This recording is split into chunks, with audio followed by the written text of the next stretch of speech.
The views and opinions expressed in this podcast are those of the individual guests.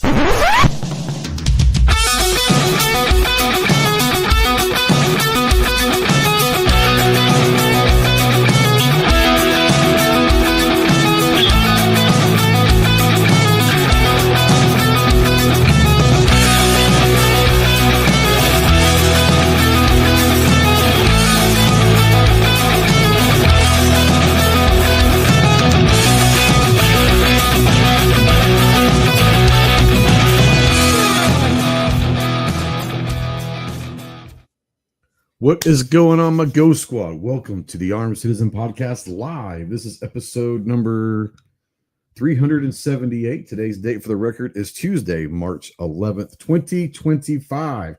We are live as always on YouTube, simulcasting over on X, or that artist formerly known as Twitter.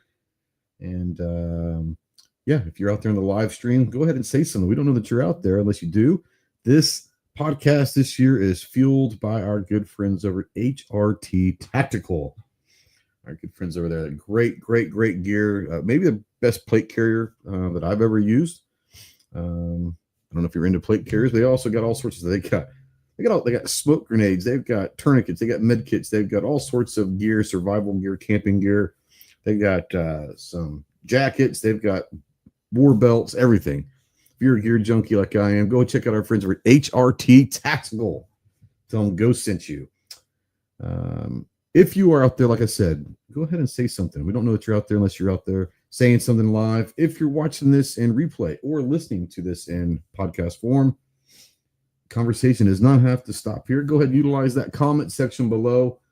Let us know how ugly we are, how bad the show is, and should we or should we not ban Ginger from joining us ever again. I think I know where that bracket's going to go, but should we or should we not? That's going to be a full-time pony poll. Should we allow Ginger into this podcast ever again? Anyways, but we do invite you to join us every Tuesday. Yeah, he said, wow.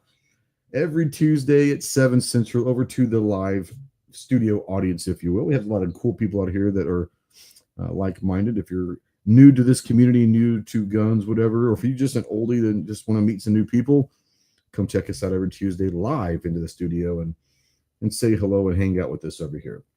If you want to text into the show, yes, you can text in the show. Utilize the Ghost Tactical hotline. This hotline is presented by our good friends over at Valiant Dynamics. You guys know that it is the best stock that I have ever used.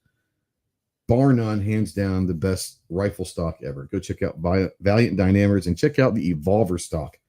It's amazing. That number is 530-364-4678. Go ahead and text us any questions. We'll get to those. The text line will get priority over questions. So if you get them, go ahead and send them our way. If you're a veteran, really anyone, but especially if you're a veteran and you're in that hole, you're in the darkness and you're looking for the light, call me, text me, email me 24/7. I cannot give you medical advice, but I might be able to walk you through some stuff, talk you through some stuff. More important, I can just sit there and listen if you want me to. If you are looking to get towards some medical attention, remember two things. One, you are not alone in this fight. You have a lot of brothers out here that are willing and able to help you in any way possible. And two, the world is a much better place with you in it. So please utilize the Veteran Crisis Hotline, 1-800-273-8255. Once again, 1-800-273-8255, or text the word TALK to 741-741. Excuse me. We are spotlighting, as always, the United States Marine Corps. If you have any questions on what it takes to earn the title of United States Marine, see the website marines.com. And as always, we are proud members of the Firearms Radio Network and the Self-Defense Radio Network. So go check out all your favorite pro-gun, pro-toy podcasts over at firearmsradio.net and selfdefenseradio.net. Does my mic sound weird? To me, take this off of my ugly mug and say hello to Chloe. Does my mic sound weird to you? That was better. No, when you went up, it sounded better. It sounds like you're bouncing off the back wall and it's picking in the mic. I don't Like know. that's it. That's the weird echo. Now you sound perfect. So I don't know what was going on. So if I start talking loud, you think that's what happens? Yeah, that's better. No, if you turn your head to the side more, Like this? Like there's that? there's the echo. There's an echo right there? Yeah, it's like it's bouncing off the wall in front of you and coming back. The wall in front of me is like a long ways away, homie. That's what it sounds like. Clover, do you hear that? Anybody else out there hear that, or is Am I- Ginger just weird? There may be like a little reverb, but it's not bad. Like just ignore it. Keep going. You're Okay, fine. Scott says it sounds fine to him, so Yeah, you're Yeah. fine. we're just gonna go there. All right. I'll just make sure I kind of don't turn my head too much. If I do, I'll hide behind the microphone. How about that? There you go. Oh yeah. All right. Let's say hello to the merry band of morons tonight. Well, I can't say that because he's not here tonight. Kyle with Anderson is doing some business, some official Anderson business tonight. I think he's just having fun on company credit card. Really, let's just be honest. And then Chris's sister showed up, so he's taking her out to dinner. So I think both those guys were just looking for anything to say they couldn't come tonight. They probably have better offers to go anywhere else, like with Crump or with someone else like that. That's obviously a better podcast than this. So we're gonna miss those guys, but hey, you know what? It could only last so long before they moved on and got more popular and got more in demand. So, by the way, we'll talk about that here in a second. Scott says it sounds good, but then again, he doesn't have his hearing aids in. So, well, there you go. That's nice. Standing on a corner in Winslow, Arizona, such a fine sight to see. It's a Ginger, my lord, and a flatbed Ford. From the Gun Owners of America and Fully Loaded Reviews, we have John the Ginger Soulless Bastard. What's up, homie? What's up, homie? Not much. It's Tuesday. It is Tuesday. It is Tuesday. It is Tuesday. It is special. It is Tuesday. Yes. Yeah. Not much. Just got back from Kansas City. Yeah, you did. How was it? It was fun. Got to hang out with Kansas City. Well, I got to hang out with Jared all weekend, so we were just Jared. from SDS Jared. Oh, Jarhead. Okay, good. Yeah. Hung out with him all weekend. I thought you were talking about another Jared. I was like, oh Lord, that would not have been fun. At least for me. No, it might have ended very badly. We screwed with each other all weekend while we were walking around the show. Was You at screwed him a lot. You screwed him? Yeah, a ton with him. Nice. We were at Pheasant and Quail Forever Pheasant Fest, which is not my Pheasant cup of tea. Fest. I don't know. That just Pheasant sounds weird Fest. to me. Not my cup of tea, but the city of Kansas City was what I expected. Got some really bomb ass burgers from like this little hole in the wall place. Those are usually the best kind, man. Yeah.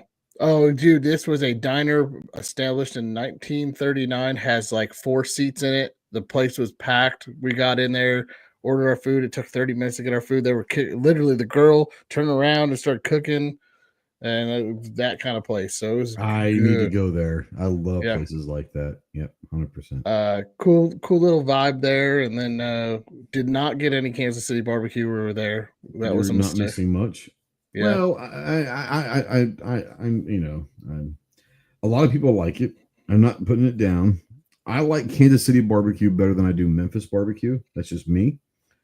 But I'm a Texas guy, so I'm a brisket guy, and I like pulled pork. Yeah. Do I like ribs, which is really what Kansas City is known for, the ribs? I'm not a huge rib guy. I know Clover is big into ribs. Do you like Kansas City ribs, or what's up? I'll come back to John. I'm not kicking you out. I'm bringing Clover in on the rib conversation here. Yeah. I mean, I guess, yeah. Because I think was it Kansas City? I can't remember. Is it Kansas City or Memphis? One of them has a more smoky barbecue sauce, and one of them is sweeter. Is it Kansas City? Is like the smoky side, or is it the sweeter side? Do you remember? Memphis is normally sweet. I want to see Memphis as a sweet, and Kansas City is more of the smoky side of Kansas City is more of a barbecue sauce type. Yeah, that's what I'm saying. Like the Rib. sauce is, but the sauce is like, in Kansas City is like kind of a smoky flavored sauce. Yeah. That's the thing. That maybe that's why I don't like the Kansas City ribs. Is I'm not a big barbecue sauce guy in general, right? Yeah. I would much rather have just a nice rub and no sauce. Maybe a little bit, just a little bit, but not like Kansas City ribs. Sometimes they're like soaked in that sauce, right? So Yeah, it's no, just I too don't much like for it. me. I don't like it. I don't like it soaked. So what I will Yeah. normally do with mine is I will do a thin coat the last maybe hour or so, and then not like as they come off, and then I put no extra on it. If you want extra, you can always You can do put that. it, yeah, absolutely. You can add whatever you want. Just don't make me do it. Yeah. So don't that force it, me into and that. I do that just to get like a caramelized finish. There's just Yep. something about that that's pretty awesome. But yeah, it's not dripping, Yeah, I've been to Corky's Rich over in Memphis, and like I said, I mean, when I go to Memphis and I get barbecue, I'm usually getting like pulled pork or like some kind of a pulled pork type thing. That's kind of good barbecue doesn't need sauce. Okay, so yes, depends on what it is. A good brisket doesn't need sauce. Okay, I think any ribs and like a pulled pork. I think that you almost have to have a little bit of sauce on pulled pork and ribs. You have to, right? Because the whole idea of the pulled pork is going to end up drying out pretty quickly. I think it needs a little bit of something on there. Yeah. A good brisket, in my opinion, doesn't need much, if any. But I'm not a sauce guy. So yeah. Artec wants to know if you're going to go to John, if you're going to a gathering. Yeah, I'm planning on going. Answered. Oh, never mind. Yeah. I've got we are filming the podcast the 3 days after the gathering, so I'm trying to figure out what the arrangement is. If I'm going to drive from the middle of nowhere to Myrtle, or if I'm going to fly from Greenville to Myrtle after flying into Greenville. So I'm still working on that detail right now. Yeah. Clove, you going to the gathering? Fuck no. You going back to South Carolina? Get some ramps or some bridges? I would. It would possibly be a consideration if they had a fucking media day, but that's the dumbest thing I've ever heard them pulling the media day. Yeah, that was pretty bad. The only reason that I would go again is and it wouldn't be for the gathering. It would just be to hang out. Like if you, Ron, and Danny and Josh like decided to just go and hang out. Yeah. Like I would do that just to see Danny, Josh, and Ron and hang out at the house again or wherever we go. That would be cool too, but I'd want at least. I couldn't give a damn. We could do that somewhere else, as far as you could. That's what I'm saying. I would at least. I need a day to get work done. I mean, to justify the trip. Yeah. Other than that, you're right. You can hang out anywhere. Let's go to Tulsa. Anywhere. Yeah. Anywhere. Yeah. So. Yeah. Anything going on at GOA there, Ginger? We've got a couple things going on, but a bunch going on. Talk about it. Some of the things I can't talk about right now, but we got a couple things going on. I know that they're really pushing the Hearing Protection Act right now and the Shush Act through the House and the Senate. So here's something interesting. I got a call today, and it was a guy. I just happened to answer the phone. It just kept ringing and ringing, and no one had picked up the line. So I was like, you know what? I'm just going to pick it up. And it was this guy who said, hey, can I just ask you guys a question? I'm like, yeah, sure. He goes, I just got my SOT. He said, can you check my account, make sure? And I was like, oh, wow.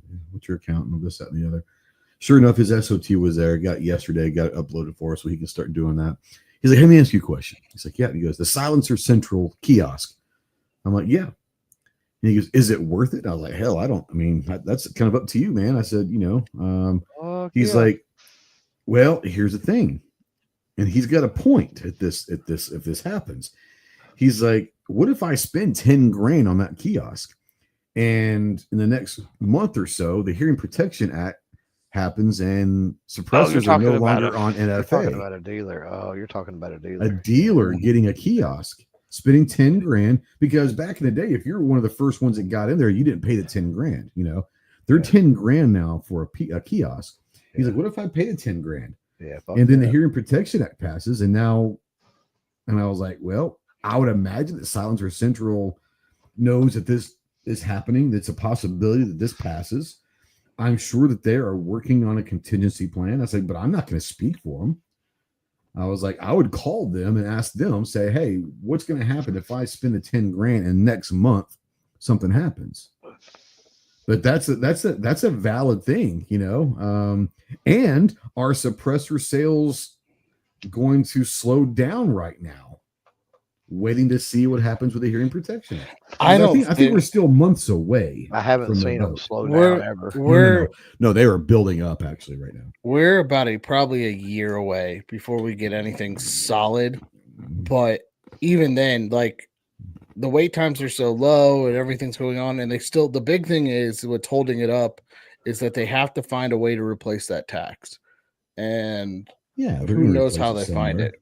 Yeah, because the government, they're not just going to give up money to give up money. I would ask them to. I don't give a damn. We talked about this last week or 2 weeks ago.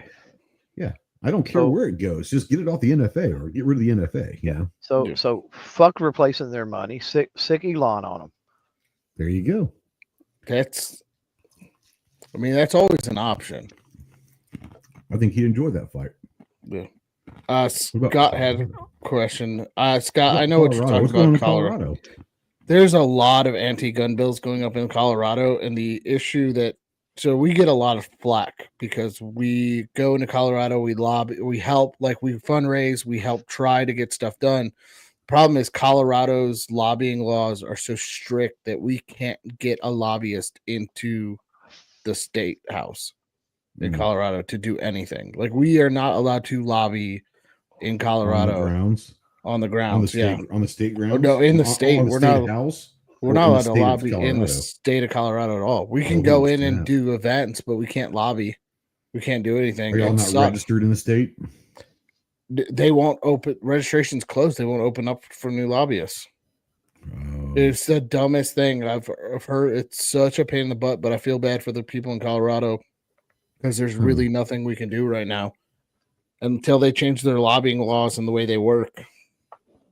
That's interesting. Have you heard what's going on in California right now? There's kind of like a hearing protection thing going on in the state level also that I don't think it's ever going to have a chance in hell to pass. But there's a bill out there that got, I don't know, not too long ago that got announced that it was basically to,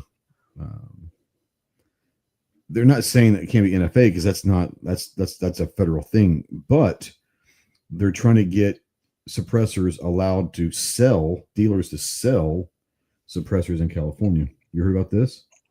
I have not, because California has its own thing for us. Gun owners of California. Sam Paredes is probably not the same. I mean, are they like under you guys or are they separate?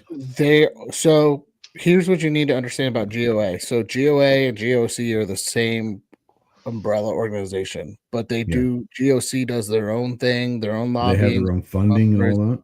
They have their own funding and stuff like that. So, okay. GOA actually started off as GOC in 1976 under H.L. Richardson. In 1975, H.L. Richardson started GOC. In 1976, he started GOA because he found out that he couldn't sue federally from a state level organization. So that's why he started GOA. So his H.L., who was the founder of GOA, his whole thing is why he left the NRA. He was a board member at the NRA. He said, hey, there's a lot of things going on in California. We need to protect this before it gets too bad. And we need a lobbying arm because at that point, the NRA didn't have ILA. ILA came around in, I want to say, 84. And so HL asked the NRA for permission. He went and did GOC and then started GOA after, kind of as that partner organization for the lobbying arm of the NRA. Then the NRA started ILA. But HL's whole thing was he saw all the writing on the wall. We've been fighting in California for 50 plus years trying to get stuff overturned. Yeah. I know that there's a couple people that I've talked to in the last couple of weeks that are really hoping that it happens. Because I mean, if they just pass a state law that allows you to own them, right? Man, there's that. That's gonna be big in California if they're able to. I don't know. Yeah. What clove? What clove? No, it was a private chat talking about the NRA ILA. Oh, yeah. Okay. Yeah. 75 is when HL started GOC and that part. The actual ILA didn't come in until 83. That was they claim that date. Richland Center, how many lobbyists does GOA have, or are the members the majority lobbyists? So we have 5 dedicated lobbyists on staff in DC, and then our members and our state directors. So we have 28 state directors who go to the Capitol to lobby as well. But registered lobbyists, we have about 5 on staff that are in DC every day. Let me ask you a question because I'm interested.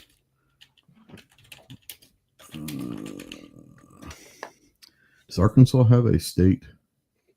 We do not have a state director in Arkansas. I believe it's shared between. There's a regional director down that way who shares it all. Okay, I was wondering if there was. I would probably know them. I just didn't. I never heard anyone being one down here. So I'm just. Let's see. Tim is in Indiana. Eric's in Georgia. Sin's Arizona. Val is Pennsylvania. Our Ohio and Michigan. There's a guy who's Ohio and Michigan. We just got a new Kentucky director, new Tennessee director.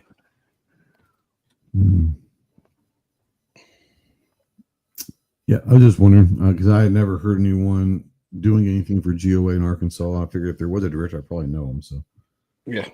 Anyways, yeah. What's going on with FLR? Anything good? No state director of Virginia. Please don't tell me it's Crump. No, it's Eric because we're in Virginia. Our location is in Virginia, so we have Eric. At one point, wasn't Crump like something to do with it? I think so. I don't think he's the state director anymore. Yeah. But anyways. Eric, FLR, we got a new video coming out on the Bodyguard 380 2.0. Very highly recommend that gun. So video should be dropping here soon, and then we'll have another video. Biggest surprises of 2024. I'm not gonna lie. Oh God, that gun's so great. It's so good and was such a surprise. Yep. Yeah. I don't think anyone. Go ahead, Clover. Sorry, I didn't hear you. Go ahead. Fake news. Fake news. Fake news. He's a Smith. He doesn't like Smith guns. All right, I should say he doesn't Smith semi-auto guns. Center fire. Forgot that part. Okay, all right. Semi-auto center fire. Sorry. Yeah. Scott says I think should go for Arkansas director. No, sir. If there's ever anything that needs to happen in the state, I can help and I can do more. Honestly, I can do more from behind the scenes than I can in front of the scenes. That is like a lot behind the scenes. Yep. Most 90%. I know everyone in here. If it's anything from listening to John, because we're privy to the back end information, right? Like private, or anything like the 4 years or whatever I serve as director for Texas State Rifle Association. Absolutely 100% yes. I can do more on my own by my fucking self because I can say what I want to fucking say when I want to say it. Well, I know a lot of the politicians and all of that in Arkansas that I can pull strings without having, how do I put this, a title or something. If I can just call them and say, hey, do me a favor on this. So no, I don't want to be, here's the thing. I don't want to be the man. I want to own the man. Right. So just saying. It's also a volunteer position. So to be the man, you gotta be the man. You gotta beat the man. That's what I heard too. So okay. Never mind. I'm not going to go there. So the 2.0 Bodyguard. What's the one that dropped? What's the last one that dropped for you? The last one was the comparison video between the GX2, the GX4, and the GX4 carry. We dropped that video about 2 weeks ago. Yeah, that was a good video. Speaking of Taurus, since Taurus just signed up for Goals, so Taurus will be in a 20x30 booth at Goals this year. Did they take Chase's spot? No, Wolfpack Armory took Chase's spot. Who did? Wolfpack Armory. Oh, okay. Yeah. I think he's still pretty salty about that. He just sent me a text. He's fishing right now. The first time he has wet a hook this year, he says. So he is. That's why he's not with us. He is fishing with his boy. And I said, have fun. Yeah, I talked to him today for a little bit. He's still pretty salty about that. So yeah. Scott says I had a rep for Spartan Armor. He didn't know about Goals. If you need some, I've got a contact over it. Clover, we can give what's his name's over at Spartan, can't we? That's Armor. Never mind. That's Spartan Armor. Yeah. Never mind. Yeah. Never mind. Yeah. I wouldn't do that to John anyways. That's not modern Spartan. Yeah. Yeah. I think I talked to somebody at Spartan Armor a couple weeks ago.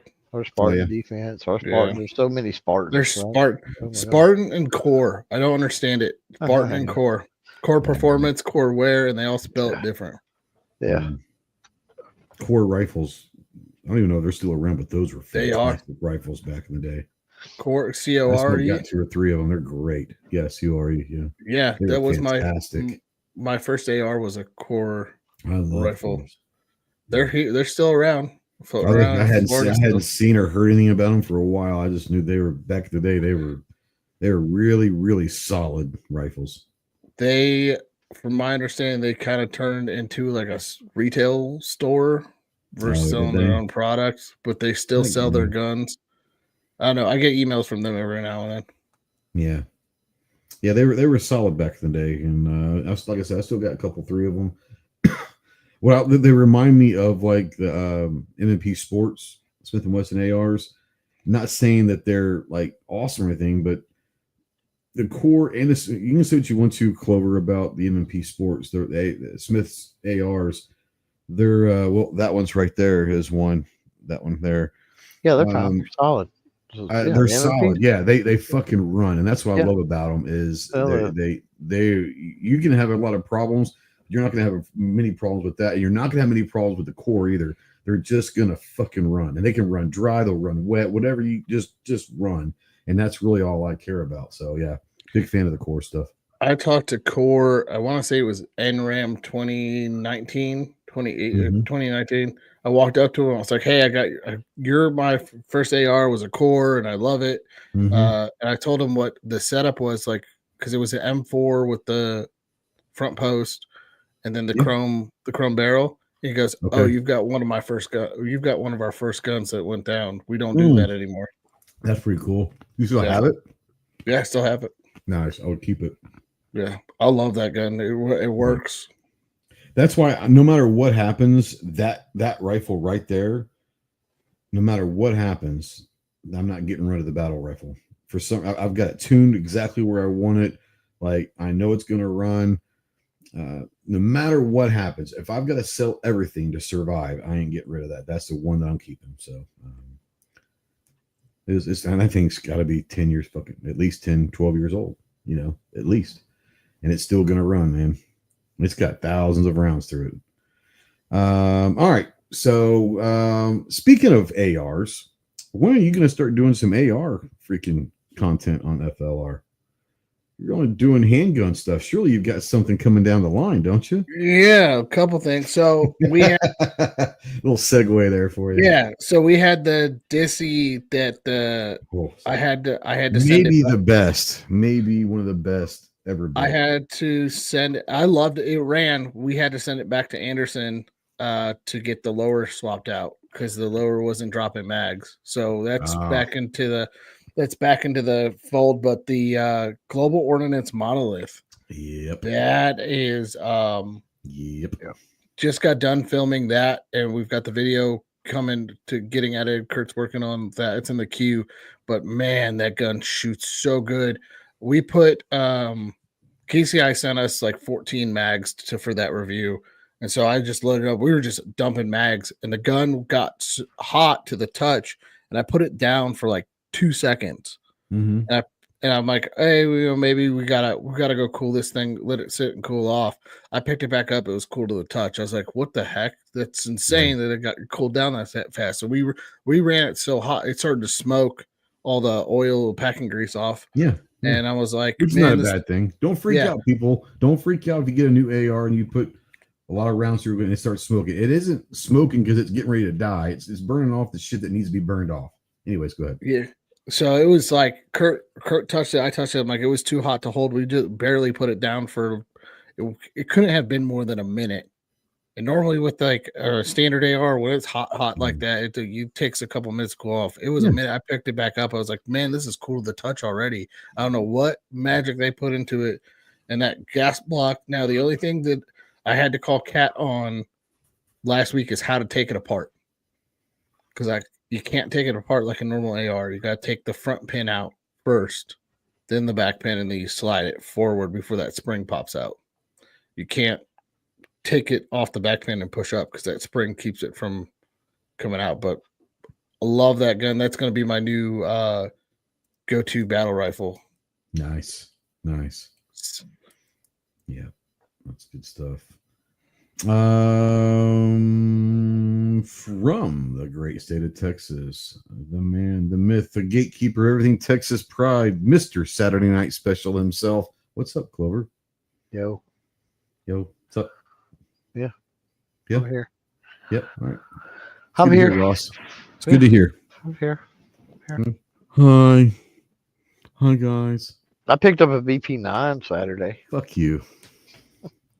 I get a fucking random text on Saturday, and see the picture comes in like a few minutes later. All it says is "Don't hate me, bro," or some shit like that. And I was like, "What did you do?" And all of a sudden, this picture comes in of a VP. I'm like, "Motherfucker, bro." This is a guy that doesn't give a shit about that kind of gun, but yeah, he's gonna get one. Did get the Sarnot Sport though too. That's what I went. Yeah. That's what I went to get. Yeah, no, I get it. Got to shoot it today a little bit. And man, I don't know. I got to get used to that optic, dude. That's the biggest fucking window on an optic I've ever seen in my life. Is it bigger than the Gideon one? Yeah, look up the Sally, CYELEE, Bull, CYELEE, Bull Red. Pro X, Bull like with horns, Bull Pro X. Yeah. Okay.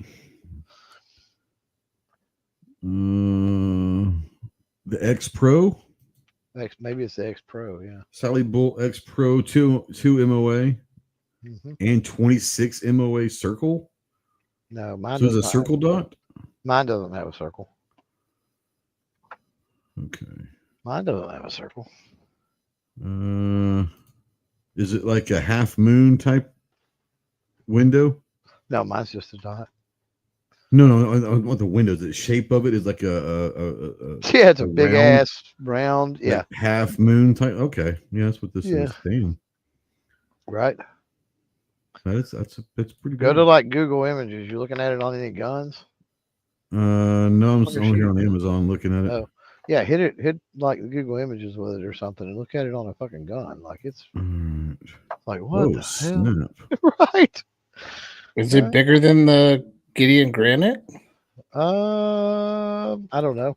It's a good question. I don't have a Granite, so I don't know, and they're new, so I don't know that I've ever held a Granite or anything. So wow. I've got one. They're pretty big. That don't help me, John. But I hear you. Quit pitching. I see a picture of it on a CZ Shadow 2, and it looks very awkward on that CZ. It's a competition style, for that big window. It's what it's there for. So I mean, it makes sense. Makes sense on a Sarnot Sport, but yeah, that I had to swap the panels around. Interestingly enough, I'm not real sure that I got to looking at it, having that BP9, and I'm not real sure that the fucking grip panels won't interchange between the two. Like it's insane because that's got the probably will. It's got the side panels and the back straps you can change out the same way as that. They're almost identical. I had to change those around. It comes with the small and the small and the small, and it's like, yeah, I don't care for that too much. It's so weird. In all my SARs that I have, for some reason, I have small hands, right? But I like thicker grips, right? So I am always putting the large grip panels and all that on my SARs and most guns that have larges, even though I have small hands. I don't know why. It's one of those things that are weird. Well, it's one of those things for me that I want to have as much meat contacting the handgun as I possibly can. Yeah. It's one of my things because that's your controls better. Yeah. You mitigate recoil better. Now, Defense Dad says they don't interchange. Yeah, I believe you. I haven't tried. I know they look identical. I can tell you that much, but I'm sure the dimensions are. Then again, the dimensions or where the screws might be, you never know. Yeah, I'm sure they're a millimeter here or there. Yeah, out of whack. I'm sure, but yeah. And then had I didn't even get to shoot it before I had Tony on yesterday. I had Tony on the podcast. Yeah, and you hadn't shot it before you talked to Tony? That was right. No, well, I didn't have time to tell him about it any fucking way as much as he talked. He likes to talk. So, yeah, that's good. If you want to hear Tony with SAR USA blather on and on and on with some great Clover Tech podcast over on YouTube. Yeah, he that was a good one. But yeah, that's it for me. I've got I don't know. I've got quite a few things to do. I had, you was on the call with me today. I had, speaking of Anderson problems, which it's not Anderson's problem really, but got those metal Glock magazines in from Metgar. And they work in every fucking thing I own that takes a Glock mag, except for the Anderson AM9.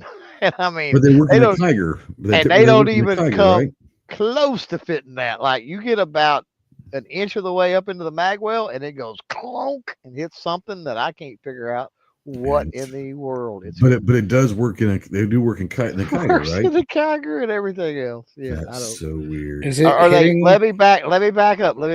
I don't want to mislead anybody because I haven't done any video work with it yet. All I've done is put them in there to see if they fit. They fit. Fair. Everything else. I don't know that they work in anything at this point. Yeah, but but it don't fit in the AR9. But I can't even try to test it to see if it works in that AM9. Yeah. So hopefully Kyle can look into that and figure out about it. I'm assuming there's a tolerance, something weird in the lower on the AM9 is all I could be. Gotta be. What's it? You said it's clunking about halfway. Oh yeah, it's just like you smashed it against the concrete wall. Like it's just like solid clunk. It don't go nowhere. You can't jam it in there, cram it in there. You couldn't hammer it in there. I wonder if it's either getting by the mag release. You can push the mag release in, and it's still completely out of the way. If you can hold the mag release down while you push it in, and it's still clunk. Yep. I wonder what it could be hitting in there.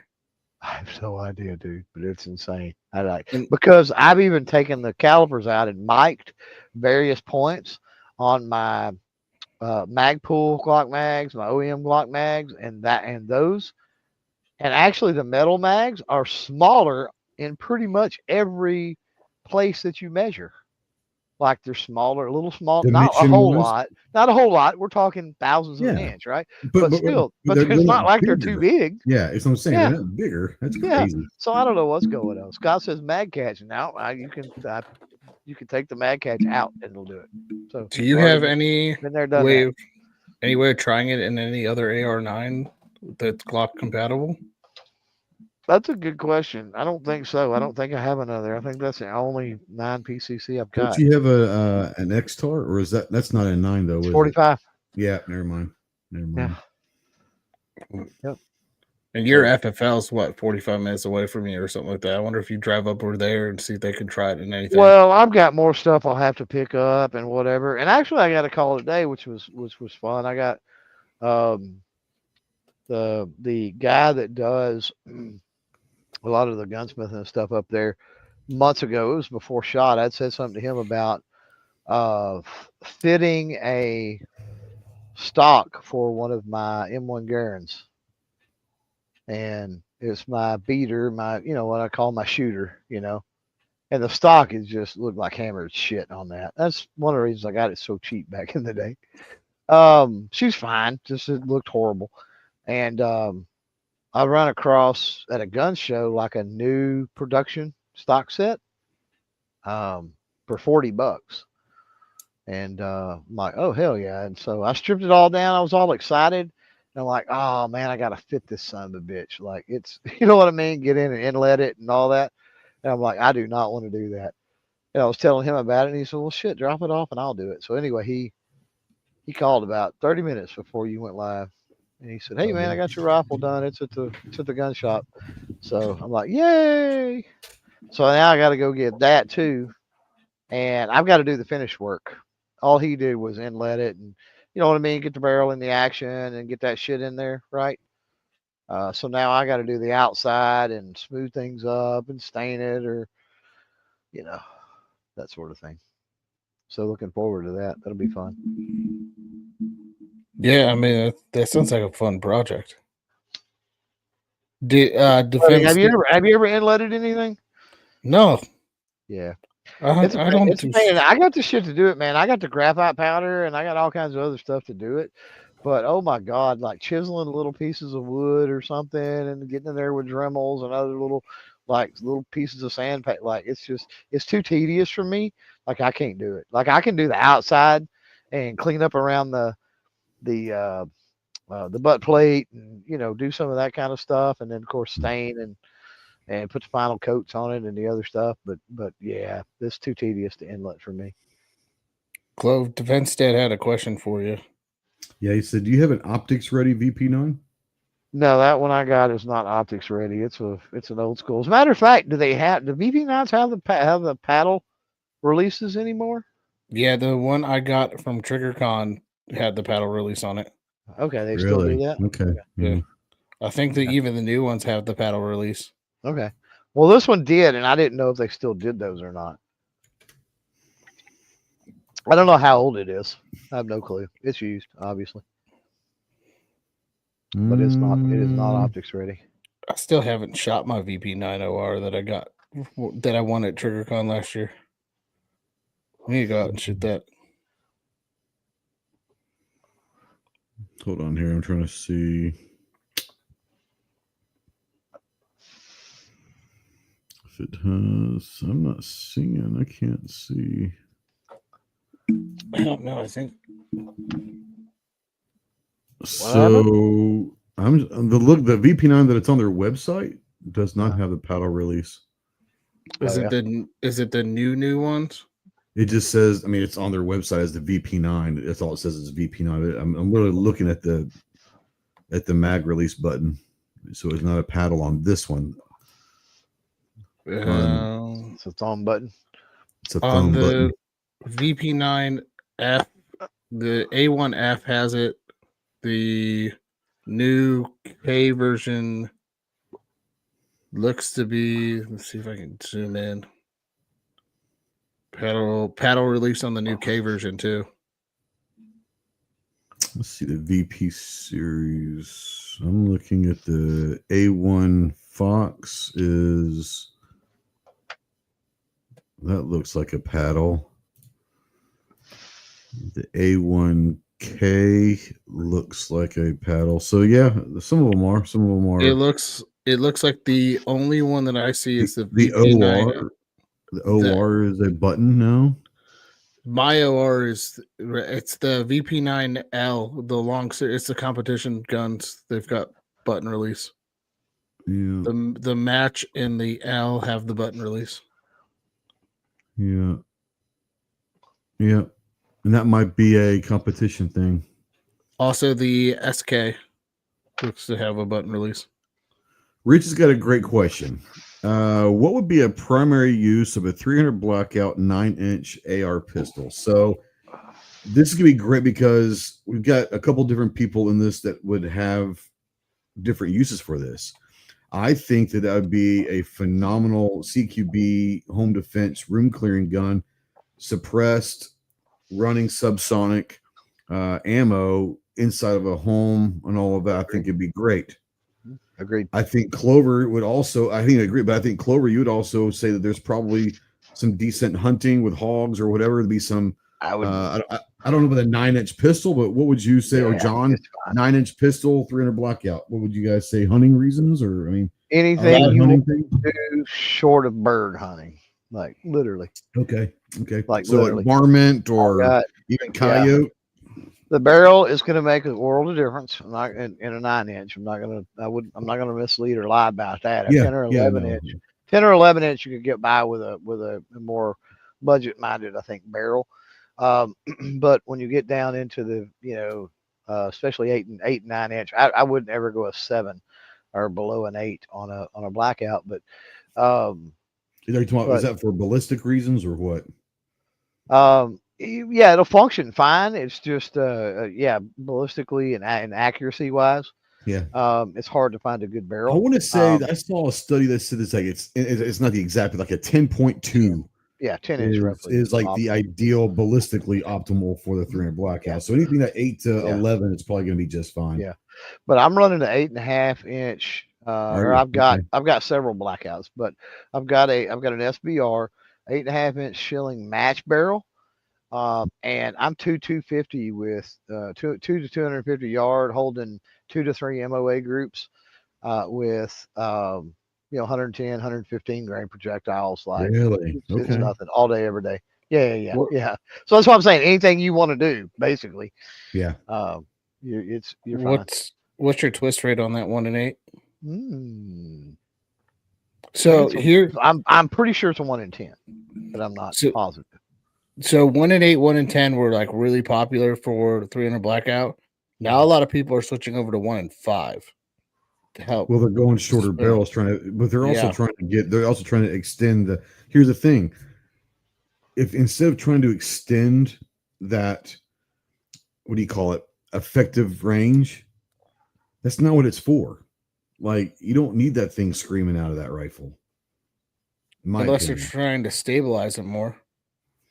For what? Yeah, but I can stabilize. I can stabilize. 250, 300 yards is all you really want to go, anyways. I would even say that. I mean, I know, Clover, you said that you can hit really good groups at 250, but let's be honest, that's 100 150 yard rifle, probably. Oh, yeah, on a 9 inch. Yeah, I mean, yeah. Well, it's a 100 yard rifle. I'm saying 2 to 3 MOA. I mean, you're plenty. No. I'm not talking. I'm talking to John. He's like, we want to stabilize. I'm not saying you're wrong, John. That's probably what they're doing. Yeah. I just don't understand why people are trying to stabilize that more. Because they're trying to go heavy. Rifle. If you go with heavier projectiles, but here's the thing. I get it. With a 30 with a 308, I can stabilize a 260 grain 308 projectile in a 1 in 10 twist. I have no problem with that. Yeah, but how long's your barrel? So I don't know, and I can do it out of an 8-inch barrel. So I don't understand the people that are. Maybe I'm wondering if people are loading it themselves, or if they're buying commercial subsonic, and they're having to do that to get the commercial subsonic to stabilize properly. Sure. Yeah. Or maybe that's it. I don't know. Yeah. Yeah, I'm guessing they're trying to go like whisper quiet loads, like Clover said. For Scott, he says he thinks it's a semi-auto 30-30, and it's more like quite honestly, it's to me it's closer to 7.62 39. Yeah, than it is 30-30. Yeah. Fluffy, I've had 2 AR pistols, 2 16-inch bolt guns. They all have different roles. Yeah, I mean, and here's the thing: you can have. Let's just be honest. You can have 2 9-inch barrels that are both 1 in 10 twists. They're gonna react differently. That's the reality. It depends on the brand. It depends on the type of rifle. That's what I'm saying. That's why I just said that if you want a good blackout pistol and you're going the budget route, my recommendation is that 10, 11-inch range rather than an 8 or 9-inch range. Yeah. Because you're talking about the quality of the barrel.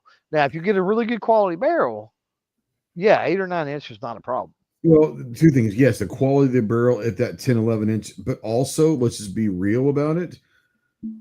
Most of the 300 blackout ammo was designed for that 10 to 11-inch barrel length. This is true. That's, I mean, I'm not saying it is, but it is, right? Well, I don't even know that it was done that. It was probably more designed for a 16-inch barrel, and they said, but it yeah, they're working. optimizes that 10 or 11.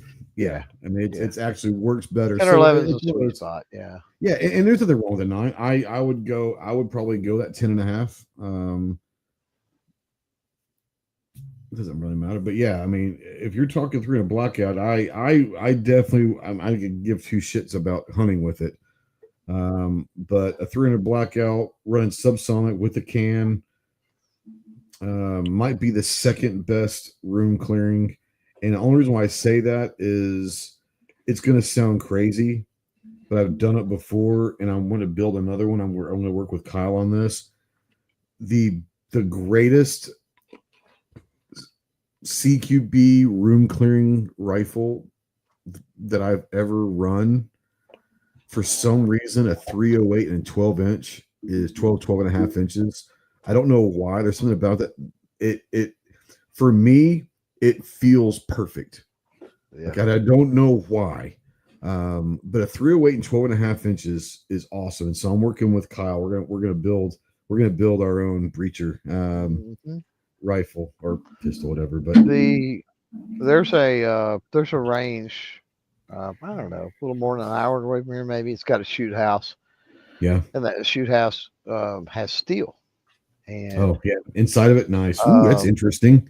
That could be dangerous depending on what you're shooting at. Well, I say a shoot house. It's outdoors, so it's open top. But I mean, it's dug into the ground. If that makes sense. Okay. But yeah. No, I get it. I'm calling it a shoot house, but it's not an actual house. But I mean, there's doors, there's barriers, there's things you have to navigate in and out and around rooms, right? Awesome. And there's nothing more fun. And don't get me wrong, my butthole was squinched up first time I did it. But they were like, no, the angle. I mean, he checked my ammo and he checked these other things and the angle that the targets are at and everything else. And he goes, you'll be fine. You don't have to worry about shrapnel coming. And I'm like, well, I think I'm gonna wear my carrier regardless, at least the first probably time. Smart. He's like, probably a good idea. I'm like, okay. Wear a bandana over the face just in case you get some shrapnel. Some shrapnel. I've only done that once though. That very first time, and I've run that I don't know how many times. It is so much fun with my 260 grain subs, hand loaded subs in that particular one, that SBR, that 8.5 inch, running that shoot house on steel, because that 260 grain is just like wham on that steel. How long is your can on that? The one I typically run on it is like 6-8 inches or 10 inches, like maybe 7. 7, okay, probably 7. Yeah. So I was wondering because I don't have a ton of experience with 300 blackout, but I'll say this is my experience. No. I get it. As long as it's like a 10-inch or some crazy. No, it's not 10. Like that, I can guarantee you it's not 9 or 10. So, my experiences and I'm not going to say expertise. I don't claim to be an expert, but my extensive experience in CQB stuff. I was wondering how it would react with a longer can, because that's not optimal for room clearing or whatever. But you've got like 6 to 8 inch can. Yeah. How quiet does it get? Do you still need to run Hearing Pro or no? Even inside a shoot house or whatever? Even in my house. Yeah, I can run that thing. And literally, I mean, if there's fans or an air conditioner going in the bedroom and I'm in the opposite side of the house in the living room and I let off a round, don't ask me how I know this. I've shot out the living room door before.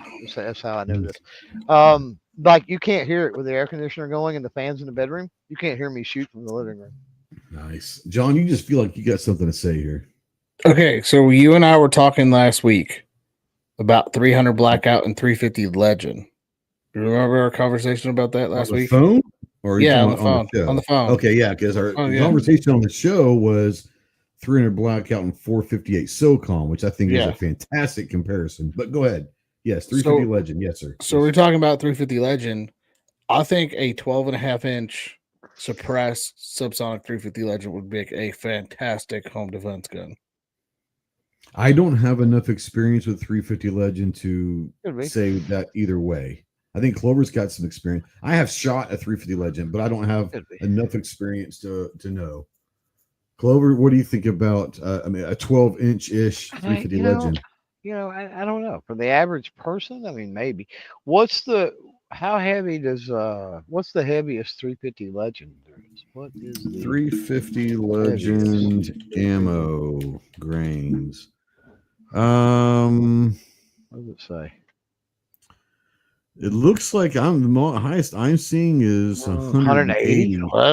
300 blackout goes 220, at a minimum. Yeah. Commercially available 220. There is a 250 grain.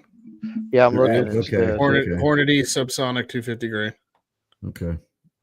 it says bullet weights. Bullet weights range from 125 to 250, but the heaviest factory load is 180. So if we're going by that and we're saying, oh, well, you can get 250 out of a 350 Legend. Well, I'm getting 260 out of my hand loaded blackouts. You can't buy a 260 commercial, but I can. Yeah. What are you gonna buy? What's the heaviest you can buy like commercially for a 300 blackout? Do you know? I've seen 220s and I've seen 245s. Okay. Something So like close. So But close. it's the 245 are hard cast. But I've seen or it's in that range, somewhere around 240, 245 hard cast. So I think, and it may be 235, but it's definitely bigger than 220. 220 is essentially a Sierra Match King or a Nosler Custom Comp. Is what folks are running primarily on blackout on the 220s. So 350 Legend. I mean, I know I talked to Clover about this yesterday. I don't know if I talked to you. We talked on the phone today or yesterday, John? Is it today? We talked today too. Okay. Did we talk? Yeah, we talked yesterday also a little bit. Did I bring up 400 Legend to you yesterday? We talked about it a couple days ago. Okay, yeah, I didn't know there was a 400 Legend. I didn't realize that until like a couple days ago. There was actually a 400 Legend. Why? I guess maybe power or whatever. But so 400 Legend was to compete now. So I looked it up after we talked. 400 Legend came out to compete with Remington coming out with like 360 Buckhammer or something like that. And 360 Buckhammer came out to compete with 350 Legend. So they're trying to one up Remington, basically. Yeah, and I think Remington even came out with another. Probably. But also 400 Legend, I believe, was like their answer to a semi-auto version of 4570 or somewhere. It's not even close for the straight wall crowd that needs it. Yeah. You've had 450 Bushy forever, so like the problem with you had 450 Bushy, yeah. That's the other one was 50 Beowulf. And the problem with 50 Beowulf is you can't make an aftermarket barrel without being sued by whoever owns 450 Beowulf. Because that was my first question when I started faxing. Really? Yeah, because you can't. 50 Beowulf is trademarked, so you have to call it like 12.7 by something. Yeah. Really? Interesting. Yeah. 458 went through that for a little while. 458 went through that for a little while. That's why they're for the longest. If you wanted 458, you literally had Rock River and Wilson Combat. Like that's the only two. Like all of the parts for my 458, they're all Wilson Combat. Yeah. And the reason is when I built that way back in the day, that was the two options I had was Wilson Combat or Rock River. And if I was going to spend the kind of money it costs for Rock River, which is not super cheap, Rock River is not a cheap brand. I'm like, I'm going to go ahead and spend a little extra. And I call it a sale too, but spend a little extra and just get to Wilson Combat. Yeah. Did I ever tell you my 458 story the first time I shot 458? My first day at Faxon, I got in, I'm doing all like the HR paperwork and stuff like that. It's like the end right after lunch. Pat Murphy, who was my boss, he goes, "Hey, we're going to the range. I want you to shoot some of this stuff." I go, "Okay, cool." He pulls out the gun they called Thumper. They built it for IV-88. It's a 12.5-inch 458 machine gun. Nice. And he goes, it's loaded full mag, just aim for the bottom of the target. This thing's gonna walk. I go, what do you mean? He goes, just aim for the bottom target. I fired that I think it was 9 rounds. I think that's all you get in a full mag, 8 or 9 rounds, and it went bottom of the target, cut right up, and I think it finally died about right near the head. So that was my first experience. You're gonna fuck some shit up with 458. Oh yeah, awesome. Yeah. Speaking of these calibers, let's you guys have the March. I don't know if you guys I don't know what you legally can say or can't say. Caliber madness is what we legally can say. Madness. So last week we did the first round. Went through the seedings. So let's look at round 2 in the pistol bracket. The number 1 seed, 9mm, is going to go up against its. I'm going to call it its brother. I think the 357 Magnum is the 9mm of. I mean, you know what I'm saying? Like older uncle, maybe. Maybe uncle, but they're definitely in the family, right? They're definitely in the same family. 9mm, I would say 38. I would Magnum. say 38 specials more than 9mm. 30s, yeah, but what I'm saying, yeah, okay, probably ballistically and all of that, but for me, I'll put it to you this way: for me, when I think 9mm and I think revolver, the comparison is directly to, for me, 357 Magnum. Comparison between maybe not ballistically, availability, comparison in availability of chamberings, semi-auto versus revolver. Yes, very similar. Because most revolvers you look at, there's a 357 version, right? Yeah. So 1 versus 8 in the second round, 9mm versus 3. First off, real quick, Ginger has put the link out there to go vote in this. Real quick, we're going to run through all of this through the room, and guys out there in the chat, go ahead and say what you guys think too. Obviously, we're not doing the voting. We're just gonna predict. I'm gonna predict 9mm is going to take this pretty heavily. Ginger, Clover, what do y'all think? 9 or 3? Does 357, can it give the 9mm a run? So I'm going to go, it's going to be 9 and off of the numbers from last week, because I have all the numbers in front of me from last week. Okay, so let's do this. 9mm, how bad did 9mm win last week? So 9mm was up against 357 SIG. The final tally vote was 88% of the vote to 11% of the vote. Yeah, it doesn't even add up to 100% of the vote. I'm just throwing it out there. They're fractions. There's decimals. There's decimals in there. Okay. So 357 Magnum, who did they beat to get into the second round? So they played against 38 Super. It was 89-10. So 357 Magnum got won heavily. That 357 versus 38 Super is a very equal comparison. That's pretty crazy. That tells me that people don't know about 38. Yeah, exactly. Yeah. It's name recognition at that point, you know. Yep. All right, Clove, what do you so Ginger, what are you predicting as far as 9 versus 357 Magnum? I'm gonna say, so I have access to the voting. Well, don't I'm not gonna ruin that, but 9mm is going to, I think it's gonna heavily pull ahead on this one. Okay. I think it's gonna win. I'm not even going to go with, I'm gonna say at least 75-80%. That's what I would say. I would say at least 75. You know? I hate to say it. It pains me. It hurts my heart, but I think probably 75. But I think that's probably, I think that 75-80% is where I'm looking at. And it might be more, it might be less, but yeah, I know that probably hurts you a little bit, Clove. But I know you're a big fan. I'm a big fan of 357 Magnum. Just not in revolver. I love my lever, so I'm in.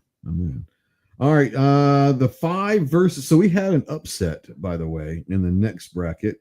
We have the 5 seed. First off, Clover, you weren't here last week, but the 40 Smith & Wesson gets a 5 seed in pistol calibers. What the fuck? All right, so the 5 seed is 40 Smith versus the 13, the 5.7. I predict, and I'm going to let John go through the numbers from last week. I'm just going to go ahead and say this. I'm predicting an upset. I think the 5.7 I think it's not even going to be close. I think it's going to be like a 60-40, maybe even more than that. I think the 5-7 beats the 40 Smith. I'm going to let Clover give it his prediction, and then we'll let John go with the numbers from last week. All the morons out there are going to fucking vote for the 40 Smith and Wesson. I mean, yeah. It's that's what's going to happen. The idiots, but whatever. All right. So here are the numbers from last week. So 40 Smith and Wesson went up against 44 Special. This was closer than I thought it would be because I didn't think 44 Special had the name recognition. It was 40 Smith though. Yeah, it's 40 Smith. But here's what it was closer than I thought it would be. 40 got 64% of the vote. 44 Special got 35% of the vote. So okay, kind of shows you how weak 40 actually is. Yeah, 40, yeah. I mean, it's no shit. Go ahead, sorry. Now this is the one that we called the upset last week with the 5-7. We did call the 5-7 upset last week.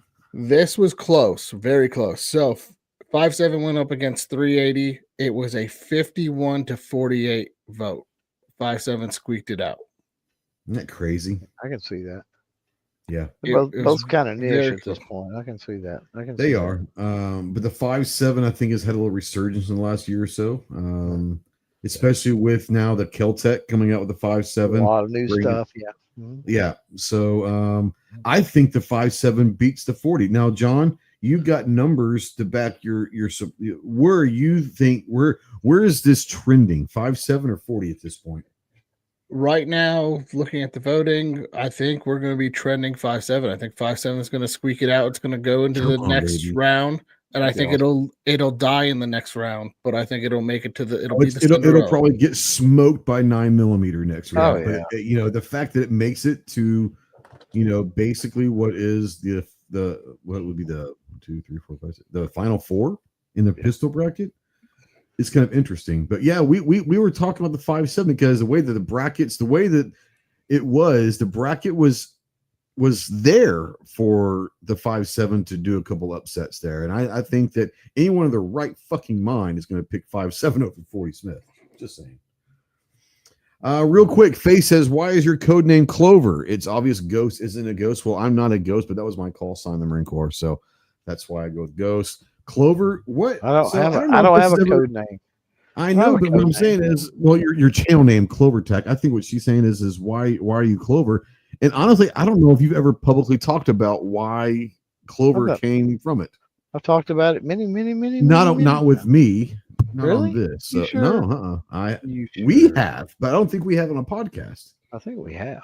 Maybe we have. It's been a while if we have. Do you want to answer that for Faith? It's a little bit of the 4-H background stuff. Yeah. Yeah. That's why there's a bookmark in there. It's why there's, talking about the logo. And there you go. All right. The next pistol bracket, 30. Oh man, this could be a really good one too. A 3 versus a 6. 38 special versus 10mm. I think it's going to. I certainly hope it does. I hope 10mm wins. I think it does, but I don't think it's as big as we think. I think it might be like a 60-40 type thing. Nah, I think it'd be in the 70s. You think so? Okay. Yeah, I think so. Yeah. Now if 10 was up against 357 Magnum, maybe not, but 38 special, I think so. Yeah. Ginger, talk to us with numbers here. So numbers, 10mm last week had 90% of the vote to the 30 super carry. 30 super carry, okay. Well, and that one I could see because now a lot of people know about the 30 super carry. It's true, unless they're watching Clover's channel, which they need to. Yeah. Now this is where it kind of gets interesting because 38 special went up against 50 AE last week and only pulled 60% of the votes. Really? Against 50 AE, which is 50 AE. Okay, so anyone that knows anything about 50 AE knows they're not going to vote for that. I think people voted because it's 50. They just don't know, right? Yeah. Maybe. Surely 50 AE is not getting 40% of that vote. Surely not. I wouldn't think so, but it did. And So it was another one of those kind of 60-40 splits that Yeah. pretty close. I'm guessing. So I'm saying 60-40 10 millimeter wins. Clover's saying it could be 70-30. Where do you think, and what's trending right now in this one? I would say, let me actually trending because I haven't looked at it for a second. I think there's a lot of love out there in the chat. No I think surprise, but 10 millimeter, a lot of love out there. I might be way up. It might be 80% for all I know. It might. I know. I'm looking at the. So that was matchup number 3. So right now, if I were to call it right now, I'm with Clover. I think it's going to get 70 to 65 to 70% of the votes because that's what it's leaning at right now. That 10 millimeter is? Yeah. Okay. Yeah. Interesting. What's up, Giz? Interesting.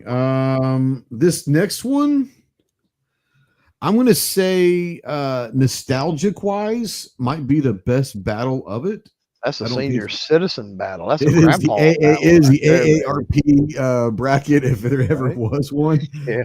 But I don't think it's going to be close. 45 ACP and 44 Magnum. I think 45 ACP takes us with about 85% of the vote. Maybe more. I don't know. Globe, what do you think? 2 World Wars, baby. 2 World Wars. So are you going the over under being 85%? Are you going over or under that? Oh, that's tough. All right, let's go 80%. Let's go 80% over or under 80% of the vote for 45 ACP. Over. It will be over 80. You think so? 85, I don't know, but 80, yeah. It'll be over. Yeah. Ginger's no way 44 mag is 20%. No way. I agree. So 44 mag had a tough matchup last week with 22 LR. The fact that it beat 22 LR, honestly, is surprising, but it was the pistol. If 22 LR was in a rifle bracket, it might have done a little bit better. In a pistol, Anyways, go ahead. 44 mag got 55% of the vote.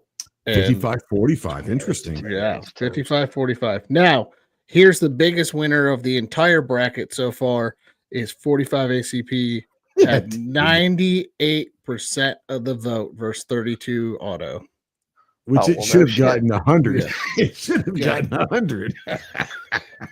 Hey, 32 seen its share of 2 World Wars. Well, there's a couple PPK lovers out there, I guess. Well, it's seen its share of 2 World War, 1 World War anyway. Or at least some James Bond lovers that, was James Bond 32 or was it 25? I think this was a 32, wasn't it? His is a 32.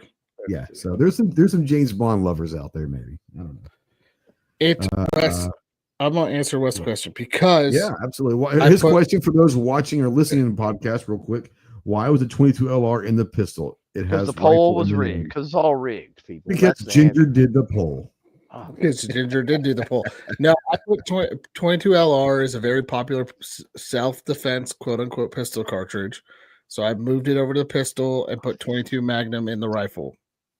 Well, that makes sense. Yeah. If you're going to put 22 in each of them, I guess LR. Okay. Now, so 22 Magnum or Hornet 5.7? would you take? Oh, I was going to say 22 Magnum or 5.7. Ooh. Right. I was going to say 22 Hornet, but the 5.7 is even better. Interesting. All right. Food for thought. 5.7. See, I'd like to see maybe next year when I do this, I might want to put 5.7 against 22 TCM and see which one of those pull out. I think TCM would probably. I think so too. Yeah. That's just my initial thought is I think that TCM pulls it out. I don't know. It'll be close. That might be like a 55-45 type thing, I don't know. All right. So how I'm going to ask you the same thing, Ginger.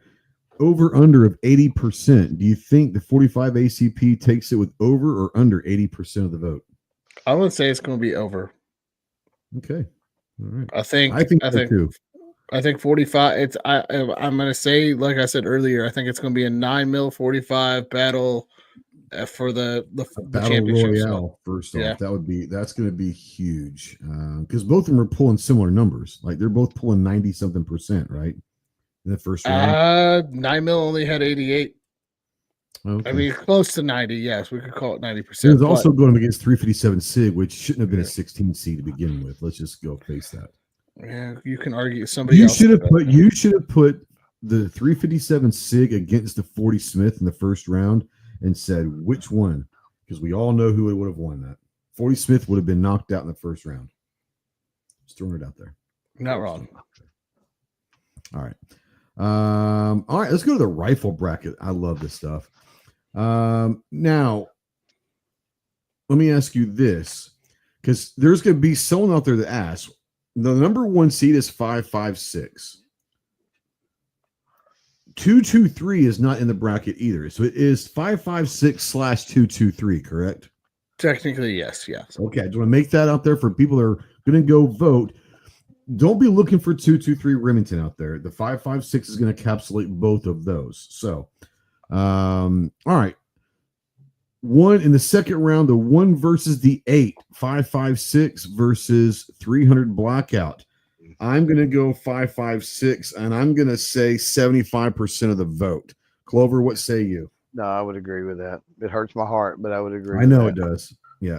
Now, what really hurts my heart is in the first round, 300 Blackout, I believe, went up against 458 SOCOM, which is brutal. That's a great first round matchup. An 8-9. Is that right? Was it correct? Was the it correct one. SOCOM? The correct one won that. But yeah, it did. My heart was pulling for 458, but the right one did win the vote. So, the projectile weight versatility on 300 Blackout is unlike any other cartridge out there. Yeah. So Wes says, if you really want to mess with the keyboard warriors, you should have had 556 go up against 223. Yes. that would have been phenomenal. Yeah, that would have been great. Maybe throw a 221 fireball in there with it. Ooh, a 222 Remington, and maybe a 6mm Remington as well. 6mm Remington, yes, yes. Basically, all the same thing. Put them all together. And even and say, what do you think, boys and girls? You know, that would have been fantastic. All right, Ginger, let's give us some numbers on the first round, 556 and 300 Blackout. So 556 went up against 68 Spec, and they pulled 89% of the vote. So you basically said that you're going to take the new cartridge the military is trying to replace the 556 and let it get spanked by older brother. Yes. Well played, 100%. Sir. I like where you're going with this. This is also the 300 Blackout 458 SOCOM. It was not a close win. I know. 85%. No. I'm not saying it should have been. I was hoping it was going to be close. Realistically, I knew the 300 Blackout was going to win. I didn't think it was going to get 88% or whatever it was, but 85%. 85%. Yeah. I was hoping that 458 SOCOM would make a good running, but I think if you guys go shoot 458 SOCOM, you might change a vote. I don't know. Clover, you have extensive experience with both. Between the two, which one do you like more, 300 Blackout or 458 SOCOM? Blackout. Yeah, okay. That's why I said the right one won. Yeah. Hey, man, I mean, I can load 90 grain into Blackout, and I can load 260 grain. That's fair. And anything in between. Yeah. Now, you're right. I mean, don't get me wrong. I mean, I can do now that I'm thinking about it, I can do like a 250 and a 458 SOCOM and run all the way up to 500. Yeah. But there's not the variety because you're using a 45 projectile, right? A heavy 45 projectile in 458 SOCOM. Whereas with Blackout, it's just literally any 308 projectile. You can build 308 projectiles even to get bigger or smaller if you want. Like it's pretty easy to do because it's. I mean, think of everything that uses a 308, right? And now they've got the 308. Well, they even got now the 308 polymer tip stuff. You want to go really lightweight. That's what I'm saying. But you've got 308 Winchester. But you know, when you're talking the 308 projectile, there's a whole slew of them. Yeah, you're talking about the what am I thinking? The 30 the 30 Savage maybe, or you're talking about the 300 Win Mag. You're talking about 30-06. You're talking about 30-30, right? Like you're talking about. Look at the variety the 30. Well, I mean, the 30 caliber projectiles is the most prolific because you can run anything. Armor piercing, Armor, I mean, steel yes, core, tungsten there's cores, frangible frangible, 308. I mean, there's tracer all round, like sorts you want in the like in the it's 30 caliber. it's crazy, and all of that can Yep. be loaded in a 300 blackout, every bit of it. Yep.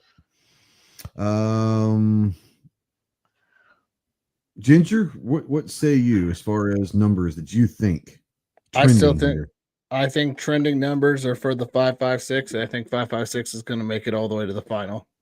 All right, so Clover and I are saying that 75 in this one. Over or under, for your thought, over under 75% for 5.56 vote. I think it'll be, and I will touch on the numbers here later, but I think it'll be very close to the 7.62 by 39 versus 270 Win Mag battle. I think we're going to be in this 75-ish category, so 75 under. Yeah, that's kind of what I'm thinking too. Wes said that Eric did a video on 30 caliber cartridges years ago that he still goes back and reference. Yeah. Was that Barry that actually did that, or was it Eric? I don't know. The 308 blue tip. There you go. Yeah, but there's the 30 caliber projectiles. I mean, there's so many, and there's so many good ones. One of the best Clover brought up, the 300 Win Mag.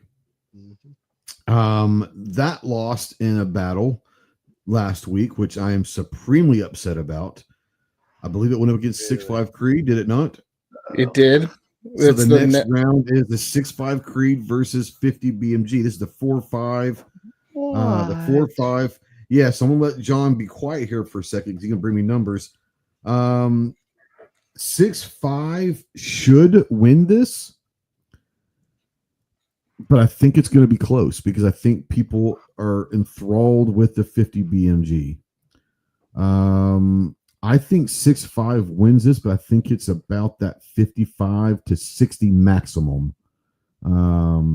55, 45, 60, 40 at the most. Clover, 6.5 Creed or 50 BMG? Oh, hurts my heart again, this one. Yep. But I think 6.5. I think you've got the fanboys, and 6.5 Creed can squeak it out. I agree. I think that it'll be a squeaker though. It'll be a squeak out. It won't be. It'll be within 20 points. So you think no more than 60-40 also. You're kind of where I am. That 60, that 50 within 20, so 60. No more than 70. It'll be within 20 points. So no more. Yeah. Okay. So yeah, I think we're right there. Ginger, explain to me how 6.5 Creed beats 300 Win Mag. So and first off, why the fuck was 300 Win Mag a 13 seed? That's my biggest complaint. Yeah, you can complain. You can take it up with the selection committee when we meet next year. I want to be on the damn committee next year. Bunch of weak shoulders is what it sounds to me like. So exactly. Called, they don't appreciate fucking raw hammer power. Yeah, I know, right? When I called Trey on Wednesday last week, it was 54 to 46, 300 Win Mag, and Win Mag was winning. Friday, when I checked, it was 51 49, 300 Win Mag. The final score as of Monday morning. Biden sent his damn coolers of votes in overnight. The final score for 6.5 Creedmoor versus 300 Win Mag was 6.5 Creedmoor 54 to 46. It was a very close. Very close. It was one of the closest. It was almost. I'm still incredibly upset that you had 300 Win Mag at a 13 seed. Now, 50 BMG won with 78% of the vote over 17 HMR, which is surprise. That's funny. That's the smallest available commercial cartridge and the largest. The biggest. That's hilarious, dude. Yeah. Now, I'm surprised that 17 HMR even pulled that much of the vote away from 50 BMG. It's 17. It's varmint season getting ready to come up. It's popular right now. It's very popular. In no wind. 17 HMR is a fucking laser gun. Yeah. Now, in any kind of wind, the 50 BMG don't give a shit. Nope, it don't matter. Man. This is how I see it playing out. I think 6'5" Creedmoor will take it 51-49. It'll be very, very close matchup.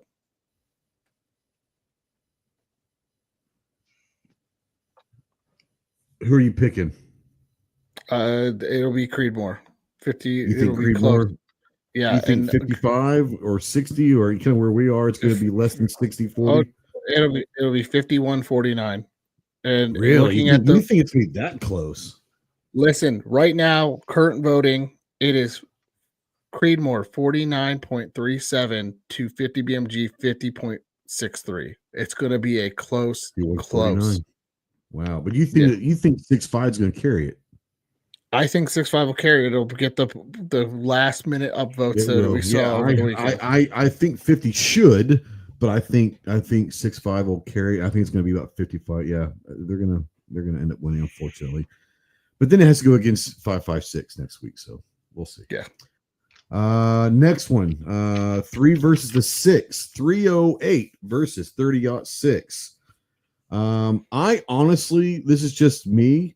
I think that the 308 is going to win the entire rifle bracket. So I'm going 308, and I don't think it's close. I think that you're talking at least 80%, maybe even more. I'm not going to say 90. I'm going to say 80 to 85. 308 is going to take it over the 30-6. Clover, who are you going with, 308 or 30-6? The student has become the master. It's 308 okay. For sure. All right. Now, over under 80%. Oh. I honestly think it's going to be over.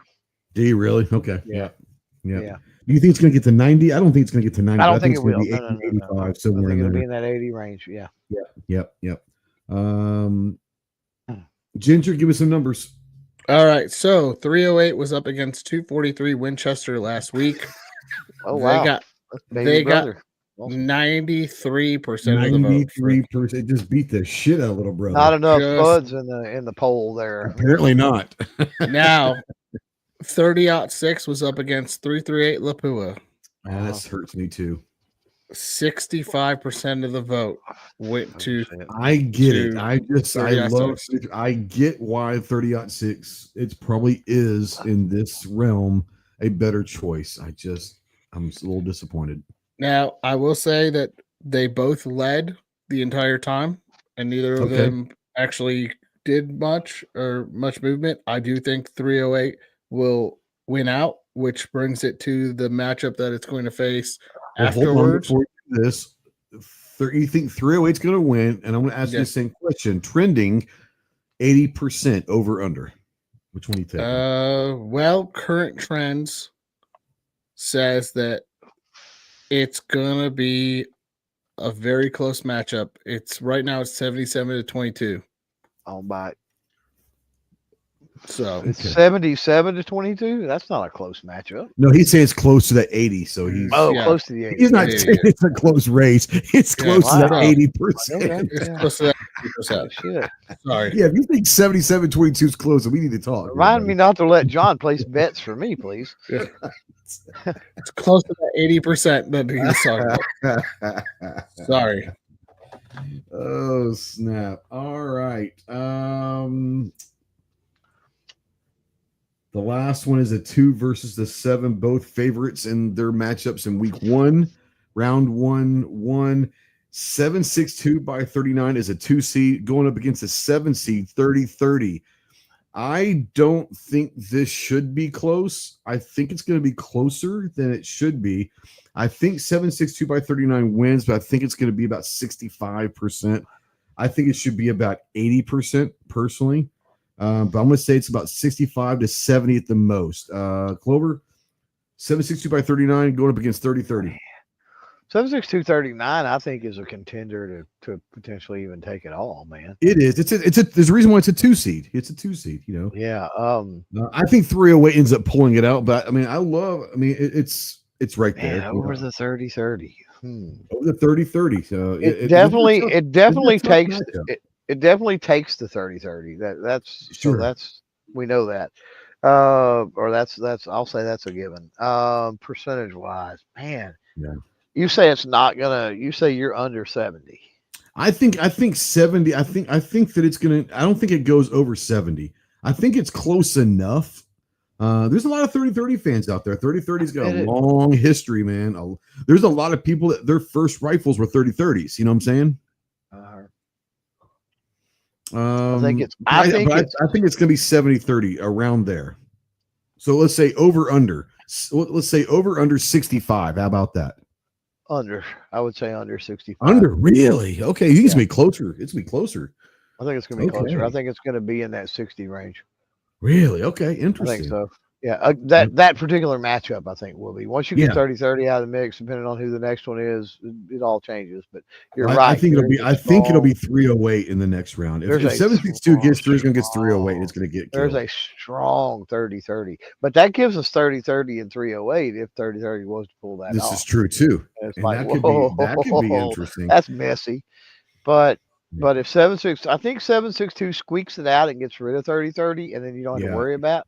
But then I think at that point the 30-30 crowd will probably go 308, and then 7.62 won't stand a chance. Yeah, Wes says 7.62. He's thinking like 60-40. Ginger, give us some numbers. All right, so we're going to start with the 30-30 first, and then we'll dive into the 7.62 by 39. So 30-30 went up against 22 mag last week. Yep. It was 83% of the vote for 30-30. They've made it through. Not surprising. Now, last week we predicted this may be the upset of the bracket with 7.62 by 39 going against 270 Winchester. That was what I was worried about. Yes. So Wednesday when I called Trey and got the numbers, we were trending 72% to 30, 270 Winchester. As of the end of this, it was 72% of the vote went to 7.62 by 39. And I think that is completely flipped. That's crazy. Yeah, completely flipped. I think that is too close for them. And that tells me I don't think this is going to make it past. If it makes it past this round, I think it'll die when it hits 308 because 308 had 93% of the votes last week against 243. So let me ask you guys this. I think it will, but I don't think. But I think that 270 crowd is going to go 30-30. But I don't think that's a 20. It's a 22 point. Yeah. Now, right? 72, yeah, 72. I don't think it makes up the ground. So, like I said, I took under 65, and I'm sticking with that. I think 30-30 is going to have a good showing, but I don't think it's going to be able to. So let me ask you guys this: I think we're all going to say that 7.62 by 39 is going to win this, whether it's 55 to 65, somewhere in there. It's going to be close. Now, take this out of it. Let's just go up against next week, right? Of the two, not which one's going to win this battle, but which one has a better chance of competing against 308? Is it the 7.62 by 39 or the 30-30? 30-30.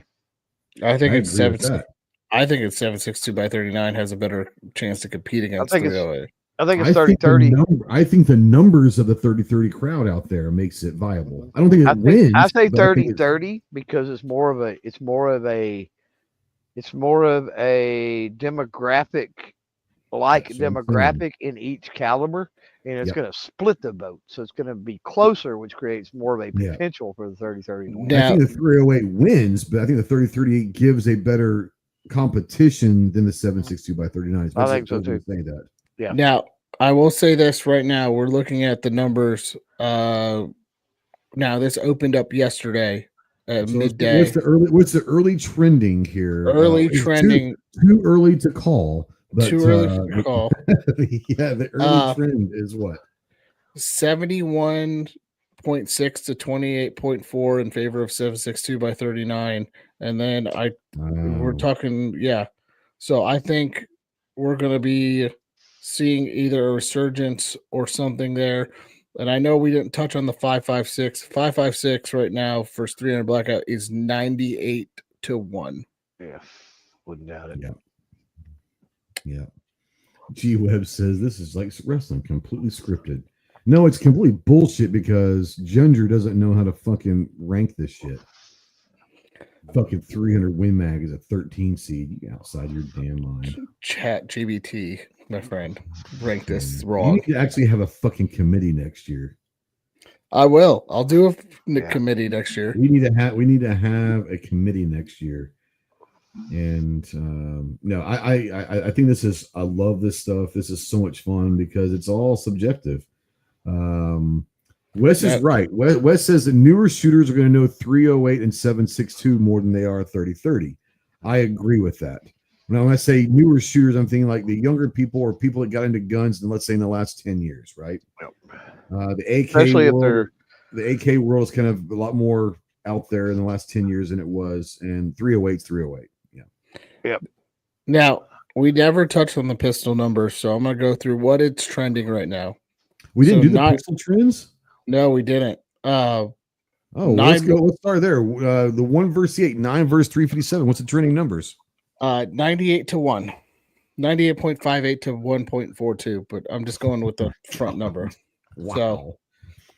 So, mandatory carry says no time to discuss. This is a committee. So there you go. 98 to 1. Yeah. Jesus. Okay. 40 Smith versus 5.7. 50.63 to 49.37. For what? As of right now, it's 5.7. but It's 5.7. Wow.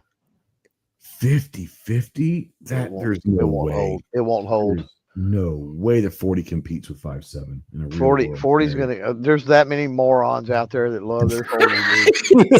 Like, I'm telling you, it's 40 will take it. You think 40's gonna win this thing? Yeah, 40's good. It's with that matchup. 40's gonna win, dude. What is it's behind now by how many points? It's 50-50 basically. It's basically 50-50. Yeah, 40. It's one vote. If it's fucking 50, it's what? It's one vote right now. 5.7 has one more vote than 40, so it's 50-50 basically. Yeah, it'll flip. Oh no! Come on, 5.7 people. Let's get 40 out of this. It should have never been there to begin with. Should have never been a 5 seed. But I'm just saying, if they do make it, they're going to get their ass beat by 9 mil. Yeah. Cinderella is Midnight has struck. She isn't a pumpkin again next week. The 3 versus West says now that John let the numbers out, the 40 lovers will alert the other 40. Well, there's only 4 of them, so like they can only vote once. I think there's a bunch of closeted 40 lovers. Is what I think. I think that there's about 10 of them, and they're all creating like 7 different email accounts to vote on. This is probably true. That's the only way 40 competes is by cheating. Where's G23 at? Right now, he'd be losing. Even he's not here to defend 40 Smith and West. What I'm saying, he bailed when he seen 40 on the poll. He's like, "Fuck this, I'm out." So the number 3 says there's a reason why 5.7 is living. No one can afford it. It's actually coming down a little bit. It is 5.7's not losing though. It's dead. Well, it's 50-50. Yeah, it's a dead heat. Yeah. Fluffy. Don't. Just don't. I like you, man. Don't make me hate you by going to vote 40. Don't make me hate you. Why? Why would you do such a thing? We want to see the spunky 13 seed make it. Spunky. The spunky 13 that has no shot of winning next week, but it would be fun to. Neither one does. Let's be honest. Hell no. No. It's going to be all right. So it's 9 versus 45. It's be 9 versus 45. That might be close. Yeah, and I think it's going to be 9 versus 45, and I think it's going to be 5.56 and 3.08. Clover, what are your final 4? I think 9mm and 45, and I think 9mm takes its under 70%. And then I think it will be 5.56, 3.08, and I think 3.08 takes it by less than 20 points. Really? You think 3.08 takes it? I'm not unhappy about that. Like by less than 20 points. I think that 5.56 takes 3.08. I want to. Okay. I'm gonna revise. I'm gonna go out on a limb because I started to say it to start with, so I'm gonna go ahead and do it. Sure. 3.08 takes it by single digits. I'm okay with that. I think 308 takes it, and I do agree. I think it's going to be. I think it's going to be really close, like really close. At the end of the day, I think that the 300 Win Mag getting busted for no apparent reason. Yep. Was an indication, and I think people who are out there are going to redeem themselves as recoil pussies, and they're going to actually vote for the 308. Call them recoil pussies. That needs to be a patch if there ever was. I'm a recoil pussy. I love it. I hope so. I love the 5.56. Everyone knows that, but the 308. We've already talked about this. The 308. I mean, it's you can do so much with it. You can do so much with it. I think it's going to be 9mm 5.56 in the finals, with 9mm taking it out by like 3 points. See, I think it's going to be close. 3. I think it's going to be. I think it's going. I think, not that I hope. I hope 308 beats 5.56. Honestly, I don't think it will. I do think that 5.56 very narrowly beats out 308, and I think that 9mm beats 5.56, and I don't think it's close. I think it's 75%. Oh, they're going up against each other in the I don't know if they do or not. I'm just saying if they do. If do, yeah. If 9 takes. 9 takes it regardless. Yeah, both. Once we get to the middle, one of them, it'll be a rifle versus pistol at the end.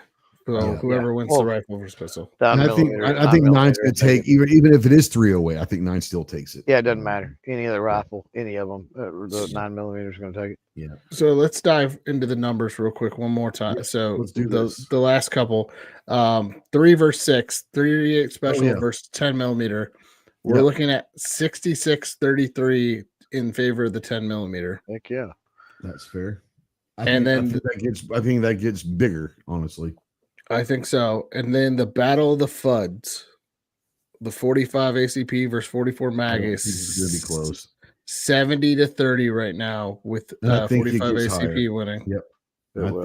I think we all discussed. I think it gives up about 75 to 80%. Yep. It just surprises me that 45 ACP is the only one that has a chance of taking down the 9mm. Has a chance, and I don't think it does. That's the only thing that has a chance is 45 ACP. I don't disagree. I think what really surprises me right now in the bracket, I thought 300 Blackout versus 5.56 would be closer. Just opening votes. No, you don't think so? No, not even close. No, not even close. Blackout gets way too much hate.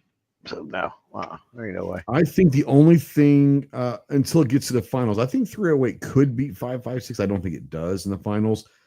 But I'll tell you this much: if 6.5 Creed can get past 50 BMG, 6.5 Creed could be an interesting 5.56 matchup. That could be really close, actually. That could be 6.5 Creed, a very popular cartridge right now. 6.5 Creed right now, I think is and I do think that 308 single digit can pull it out. Yeah. But that being said, set that aside. I think the 6.5 Creed is the only worthy one I'm looking at to maybe take out the 5.56.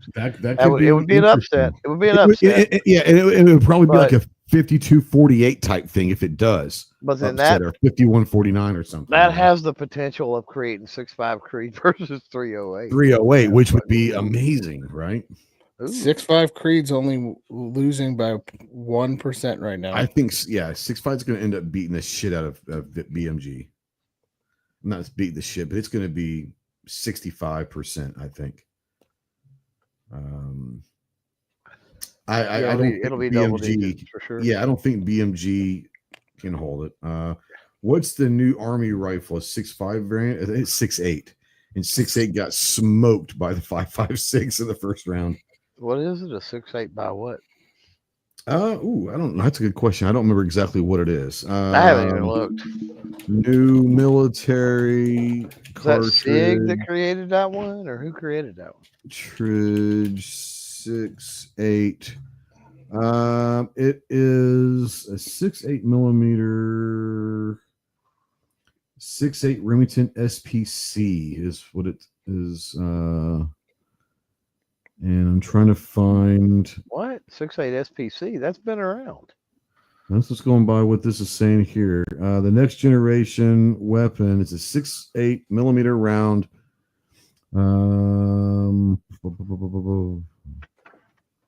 It was munition production in Lake City, operated by Winchester. All right. I think it's the 6.8 by 51 is what this is saying. And it's saying 277 Fury. Is that something that you guys? I never heard of 277. Yeah, Fury. that's so the new one is that that what it's 6.8 by 51. Yeah. Which, and then there's also 277 Fury. Now, I don't know if this was designed, Clove, by SIG, but it was in conjunction to obviously SIG rifles or what they're going to be used with. Okay. I don't know if SIG Well, had anything to do with the design of the cartridge or not. Well, John said the 6.8 spec earlier. And I was like, are you talking about the 6.8 SPC? You're talking about a 6.8, which is the 6.8 by 43? Yeah, that's not new. So yeah, it's the old one. Yeah, the 6.8 by 51 is what they're well, hold on here. They are going to use some of the 6.8 spec for some CQB stuff. That's what it's saying, and that's what they're going to have. You say spec, you mean SPC? SPC, yes, okay. SPC. That's and let me. So the reason I'm doing this is my FUD brain with cartridges. There is a 6.8 Spectre. I've heard of that. It's a Wildcat. Oh, I don't know anything about that. So when you say 6.8 spec, I'm like, oh fuck, what are you talking about? Yeah, I've never heard of Spectre. When 6.8 SPC came out in the early 2000s, and then a few years later it became the SPC2. Everybody I know has called it SPC, not spec. So now all the tactical people, I guess, are calling it spec, and it's confusing the shit out of the old heads like me. So yeah, they are going to run with some of the shorter barreled stuff. They could be running some of the SPC in that, but the latest cartridge that they have adopted is the 6.8 by 51. I love a 6.8 SPC. Yeah, okay. And I'm going to tell you right now why. 6.8 SPC is essentially a 7.6239. Very close ballistically. Okay. And you have zero problems getting it to run in an AR. Yeah. unlike a 7.6239. This is true too. So Scott's saying that the 277 Fury will be the civilian counterpart to the 6.8 by 51. I've never heard of 277 Fury, so there you go. But yeah, 6.8 by 51 is what they're going with. And for who was that? Scott? Oh, Weston. Yeah, the 6.8 SPC was based off of a 30 Remington. 30 Remington is a parent cartridge. So the 6.8 by 43 is what you're calling SPC? SPC, yeah. Okay. All right. Okay. There you go. And I say SPC because the chamber was revised into SPC2, but that was in like 2004 or 5 or some shit, like a couple of years after it was added to SAMI. And so the nowadays everything is SPC2. So everybody just calls it an SPC because gotcha. Okay. And the reason it was revised was to be able to handle essentially larger projectiles. Okay. See, I don't know shit about this, so I'm actually learning myself. So I like the fudness going here. Yeah, you maxed out 6.8 SPC, if I recall correctly, before they went to the SPC2. I think it maxed out at 125 grain. I think. So let's see here. 6.8. A lot of years ago. So 51 grain. Because I had to, when I built mine, here's the interesting tidbit. The one AR that I've got is chambered in 6.8. When I built it, it was built 6.8. About maybe 6 months. It was definitely less than a year after that was built. Yeah, that's how long I've been building shit. The SPC It 2 was came developed out. by SIG, by the way. It was the 6850 by 51 was developed by SIG. SPC 2 came out, and I had to rent a chamber reamer, which is an Mhm. interesting experience. That was the first time I've done it since, but first time I ever did that. I had to rent a chamber reamer and actually ream my Interesting. chamber to accept SPC 2. I'm trying to find out because like in the 5.56, the military was 55 grain, right? So I'm trying to find out what the 6.8 grain, 113 grain. Okay, 113 grain. The SPC. No, the 6.8 by 51, the new one that they're 51 is taking. running one that small. Ooh, it's got to be 113. burning, blazing That thing fast. is going to be fast as shit. Yeah, it's got to be screaming. Yeah. It's going to be Somebody out there of said that. it was like 80,000 freaking psi or whatever, like or cup or Jesus. whatever pressure. Let's see here. Let me see if it specs. More specs. Give me muzzle velocity 3,200 feet per second. Muzzle energy 25, almost 2,600 foot-pounds. Ouch. Yeah, that's gonna be a thumper. Just because it's screaming fucking hot. Yeah, it's Holy moly. Yeah. So there you go. 30 fucking hey, 30. That's what did I say? 3,200 feet per second. Holy shit. Huh. I'll be damned. That'll be interesting. Faux show. Scott, it might be 125. I'm just going by what this thing said. It's gonna be going with the that new SIG MCX. And they're saying 113 grain. So I don't know. I don't know. They might go to 125, but what I just read was 113 grain. So I went and looked, and talking about the SPC 2. Yeah. SPC would go up to 115 grain, not 125, like I said. Okay. And when they developed SPC 2 chambering for that, you were able to run up to 140 grain at that point. Oh no shit. Okay. Yeah. Now at 140, what kind of FPS are we looking at? Do you know? I would have to go pull some stuff and look. No, don't worry about it. No, I just didn't know if you know the kind of top. It was a basic ballpark that you're looking at here. At what? At what? 140 grain? At 140. What do you think? I got it right here. I just got to go through the tables. Okay. Yeah. 140 grain, you're getting 2,500 feet a second, somewhere in that range. Holy shit! At 140 grains, wow. Yeah. That's a thumper. Yeah. Okay. Yeah, you're running on 115 grain.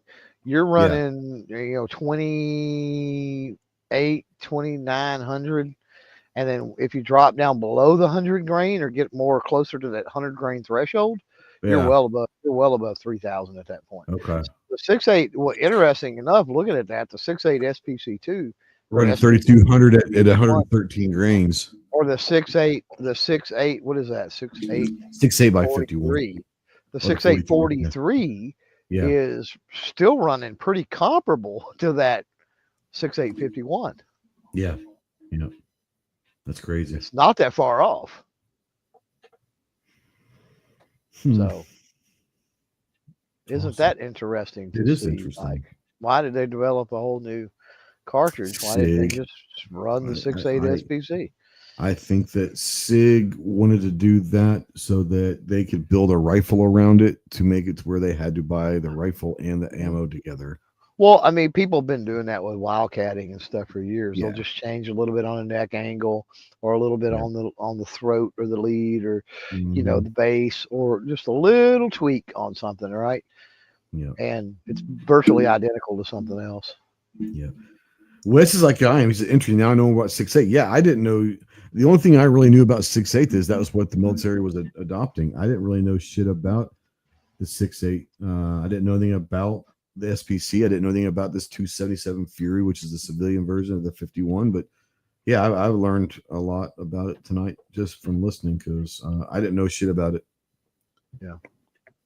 Ginger, you just look like you got something you want to say. It's a 270. We were talking shit about the old 270 Fud caliber. The 270. Yeah, we're talking about the 273. Yeah, and now we're talking about 270s essentially with the 6.8. It's a 270. Yeah. It's just I'm just here because just to listen to Clover, just keep going and going and going. I will say this. This is what I wanted to bring this up real quick. So we talked about 45 ACP moving on. We know that 9mm is going to move on. Mm-hmm. We're pretty sure that 5.7 will move on. My interesting next round, we didn't talk about this. If 10mm moves on, how much of the vote? You don't think I love 10mm. I love 10mm. 45 ACP will beat its ass. It'll be 85. It'll be 80%, maybe worse. Think so? I do. I do. I hate to say that. I love 10mm. I like 10mm more than 45, but I think that 45, I think it's a slaughter. Clove, what do you think? It's 20 points. Yeah. Easy. Yeah. Okay. Easy. Yeah.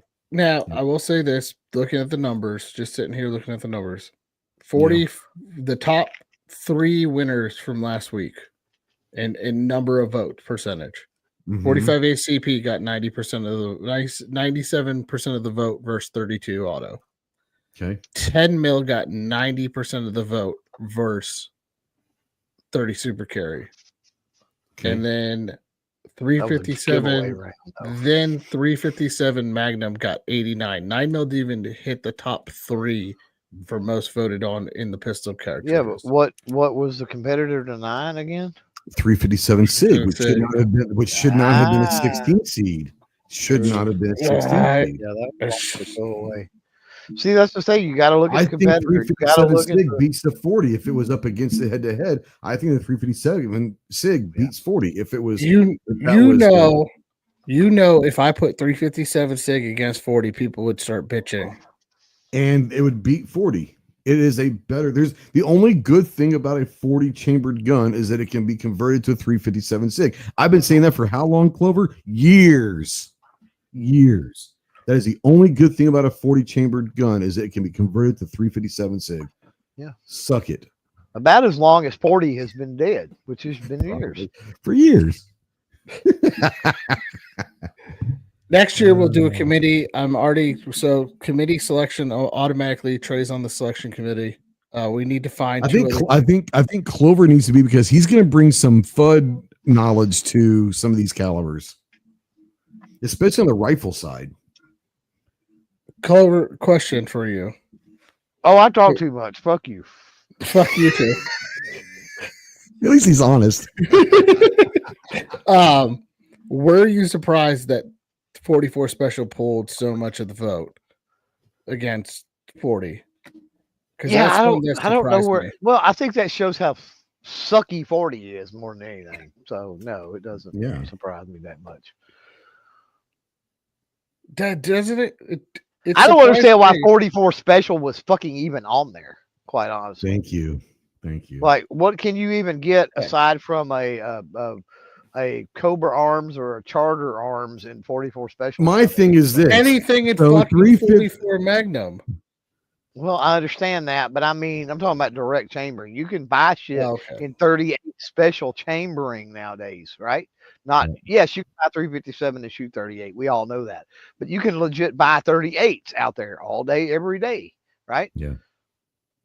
You've got like 2 fucking options in 44 Special. Like nobody. So the fact that you had 357 SIG as a 16 seed and 44 Special as a 12 seed just shows the ignorance.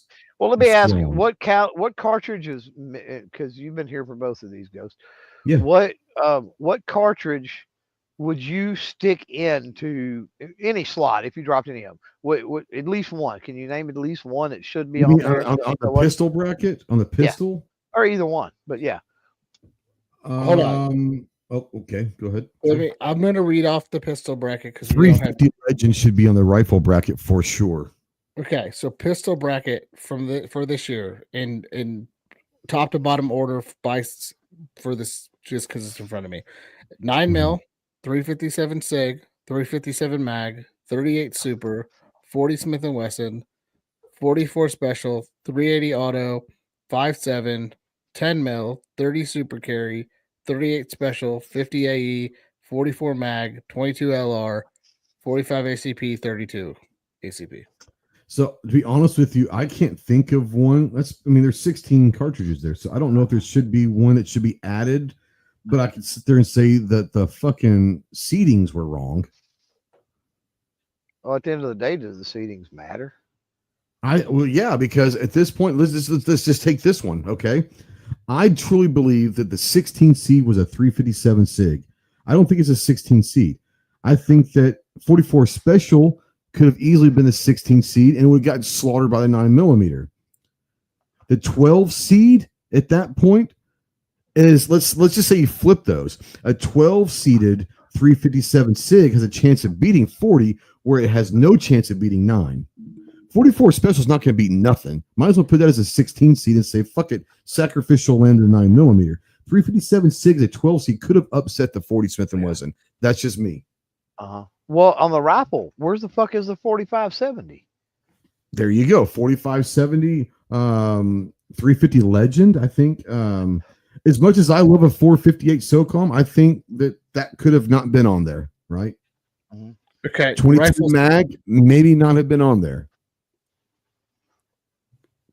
Rifle side. Okay, I'll read off rifle side. 5.56, 6.8 spec, 300 blackout, 458 SOCOM, 50 BMG, 17 HMR, 6.5 Creedmoor, 300 Win Mag, 30-06, 338 Lapua, 308, 243, 30, 22 mag, 762 by 39, 270. I think, as much as I love it, I don't think 458. I think 458 could have been replaced by 350 Legend. I think Clover brings up 4570, 100%. Which is basically a 458. Let's be honest. But I think the name recognition of 4570 is stronger than 458 SOCOM. Honestly, though, I'm sitting here thinking about the pistol. I can't really think of one. 25 ACP would be dumb to add. Like, there's no. Yeah, I can't think of anything to add, but I can redo the seedings. Is what I would do. 7.62 25. You talking like a Tokarev type? Could be interesting. What's the Tokarev? 7.62 25. Okay, yeah, that's a Tokarev. That could be interesting. I don't know. I don't know. Do you take that into there? I don't know. Yeah, I don't know. I'm not so sure that you could replace one. I will say that I think the seedings could have been better. Yeah. I'm not upset on the pistol side. I'm not upset with the choices that were included. I am upset more at the seedings. The way they were. I'm not necessarily upset at the rifle bracket. Could there have been a couple of different ones? Yeah. Once again, I think the seedings could have been a little bit better. Yeah. That's just me. I know that you did like the top 3 seeds yourself and then let ChatGPT based on like sales or some shit, whatever excuse that you gave this crazy ass seeding process. I think he just did it and fucking blamed ChatGPT. But I'm not upset with any of the calibers being there. I just think the seeding. All right. All right. So this is what we're going to do next year. Next year, we will have a selection committee and we will mark on the calendar on March, whatever it is, because it'll start on the Tuesday of the show. We'll look at, I'm going to March. Hold on.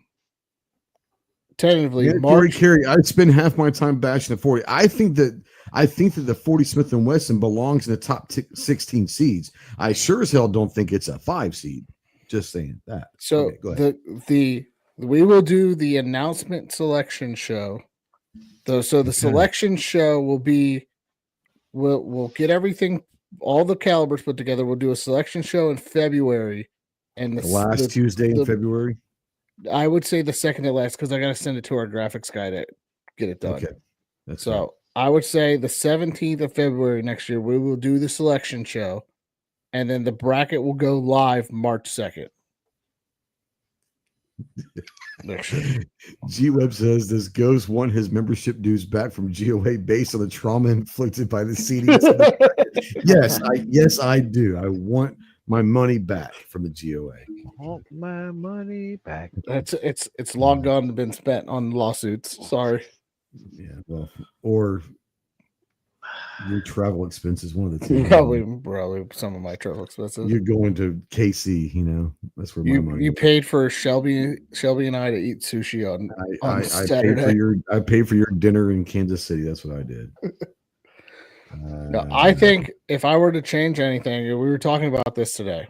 If I were to change any of the seatings, I would probably move. In all seriousness, I'd probably move 30 super carry to the 16 seed and put 357 sig at the 11. I would rather have 30 super. I think 30 super carry is better than 44 special. Yeah, but I'm biased personally. But then you'd have 357 sig up against 10 mil.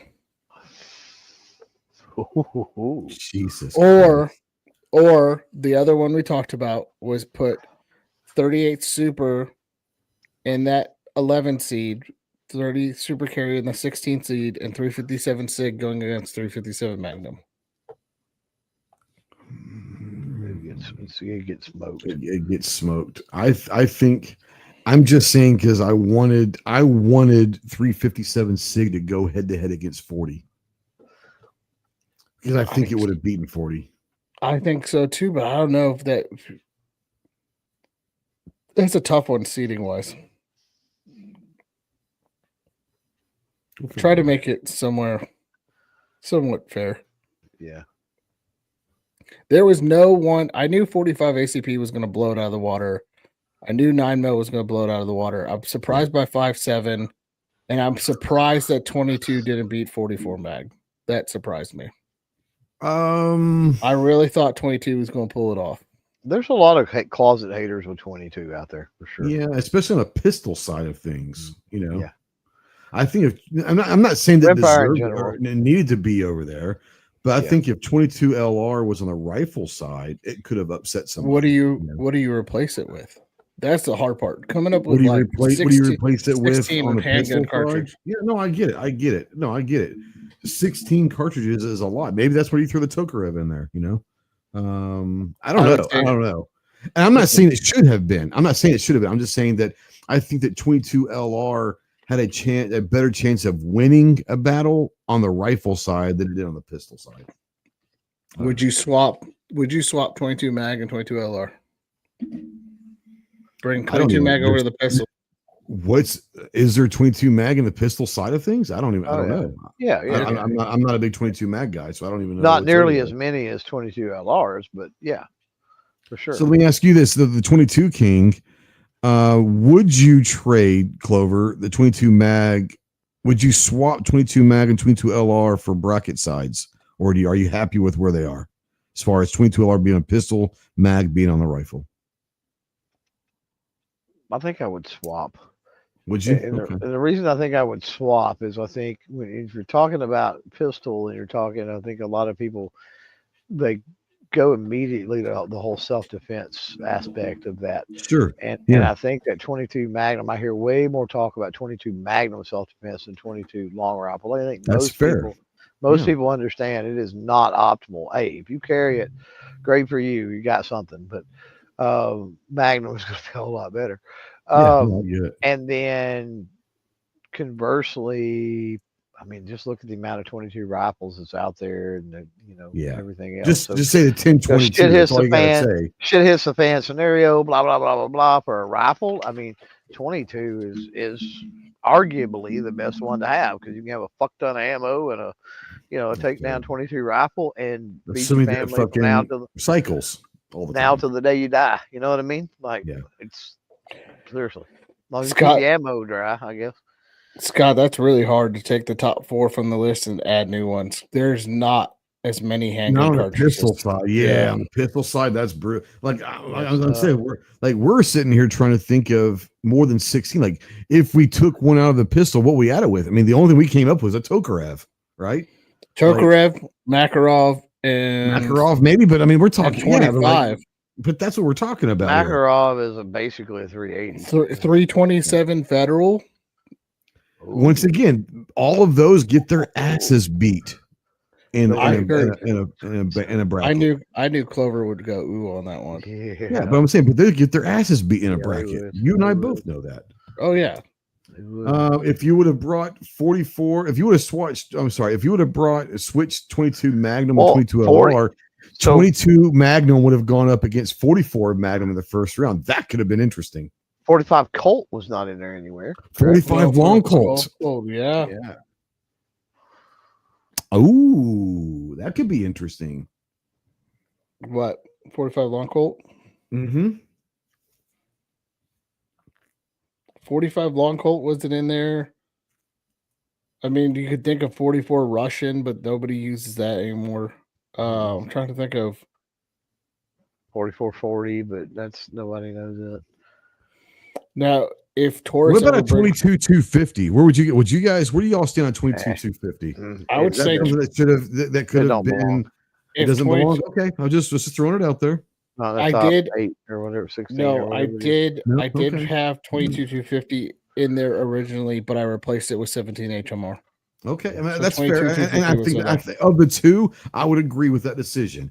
I was just throwing it out there. Is the 22 250 even up for discussion? Oh, Fluffy says Um, 41 mag. Yeah. Oh, yeah. Mhm. That's another 41 one mag. that's hard. 41 Mandatory mag. carry says Yeah. 45 Russian. Did I hear him right? 45 Yeah, Russian. What is 45 Russian. I don't even know what Yeah. that is, by the way. It's the Smith and Wesson made it for the Russian army in their top break Schofields. So instead of using 45 Smith and Wesson, it was 44 Russian. Okay, G, I've always called it 45 long Colt.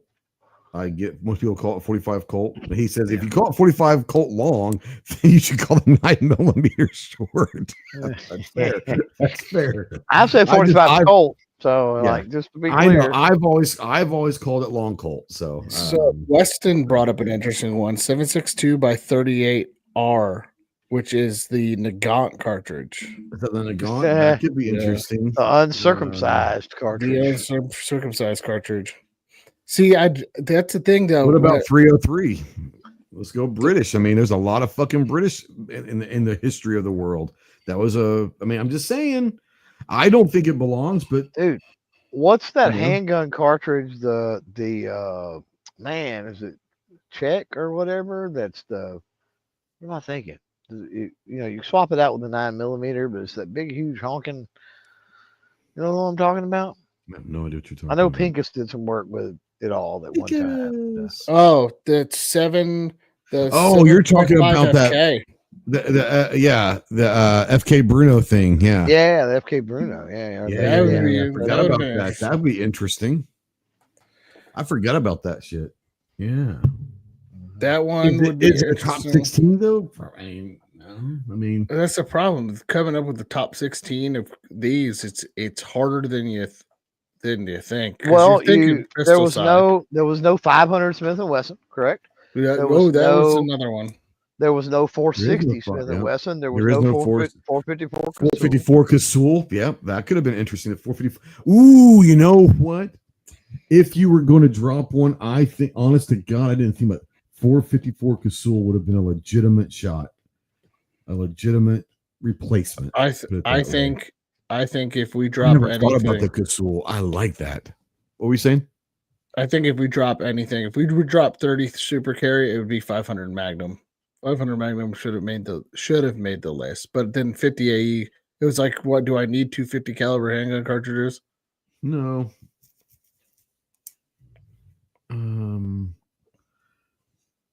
480 Alaskan. 480 Alaskan. Jeez. You know what that is?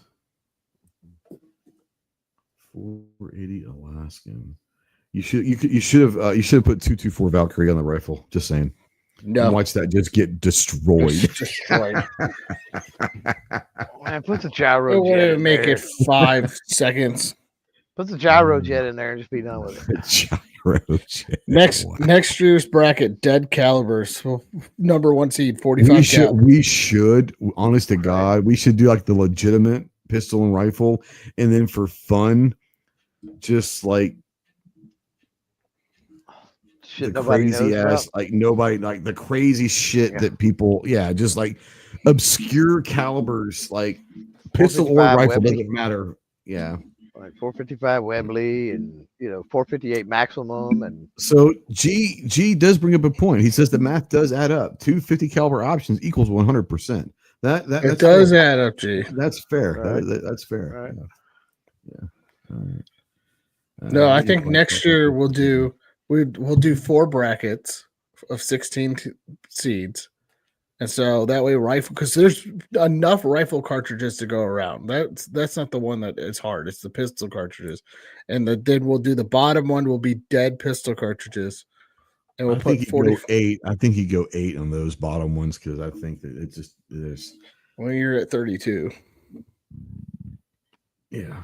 right? So. No, that's not right. Math don't add math. Yeah, ginger math is different. So Yeah. So yeah. All right. Speaking of ginger and GOA, recap what's going on with GOA right now, and then talk a little bit about FLR as well. Well, GOA, we are suing every day, every way to support the 2A. Every day, every way, baby. So there's some stuff in the works. I know I can't really talk about it right now. I know that we're talking very closely with some people on some things and stuff. I know that's very vague. Wow, but that's cryptic. Holy stuff shit. and things. Stuff and things. Yeah. Stuff and things. With people and stuff and things. Some people, stuff and things. Other than that, I just got back from Kansas City. I'll be going to the gathering and filming the podcast, and then at the end of the month. So I'm super excited for our podcast guests. We have a great lineup of guests this time. I can read off some if I can ever find things.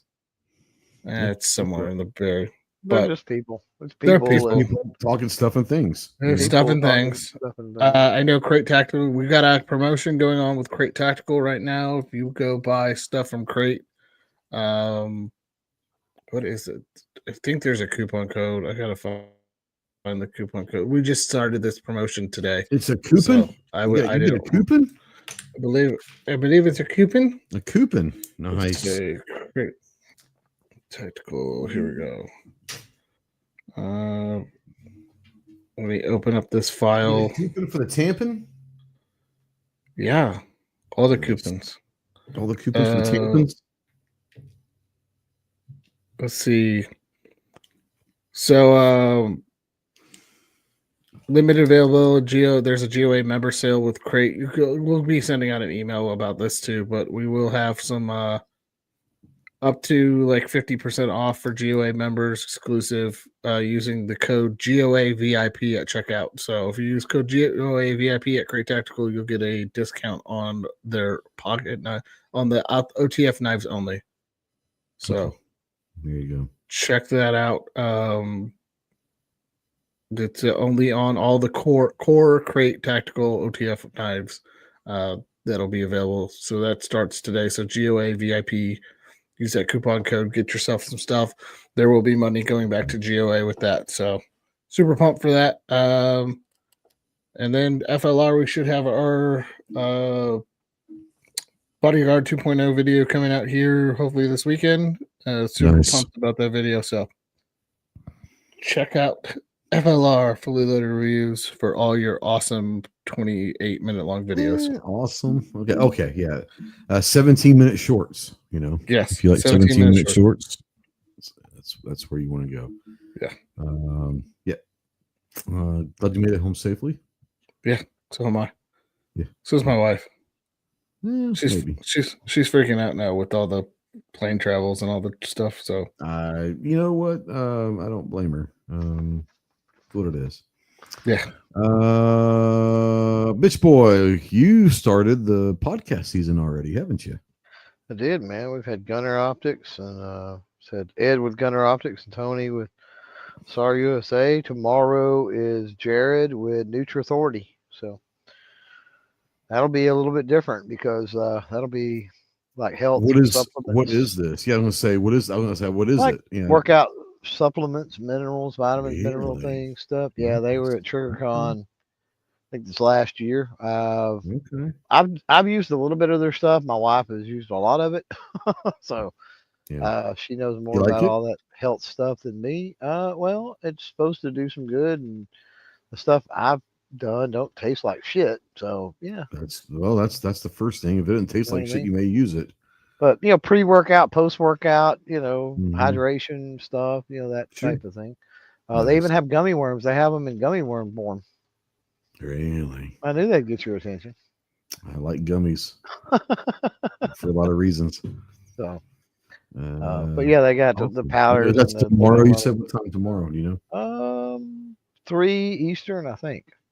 Okay, so It's 2 over on the Central. website, clovertech.com. Schedule's up, so everybody can Okay, keep tabs on there because YouTube notifications are shit. We know that by now. this So is true. This is true. if you want to jump in live and do the things, then you gotta pay attention. Absolutely. So yeah, there's that. I've got so much on the YouTube side I've got to get done. Yeah.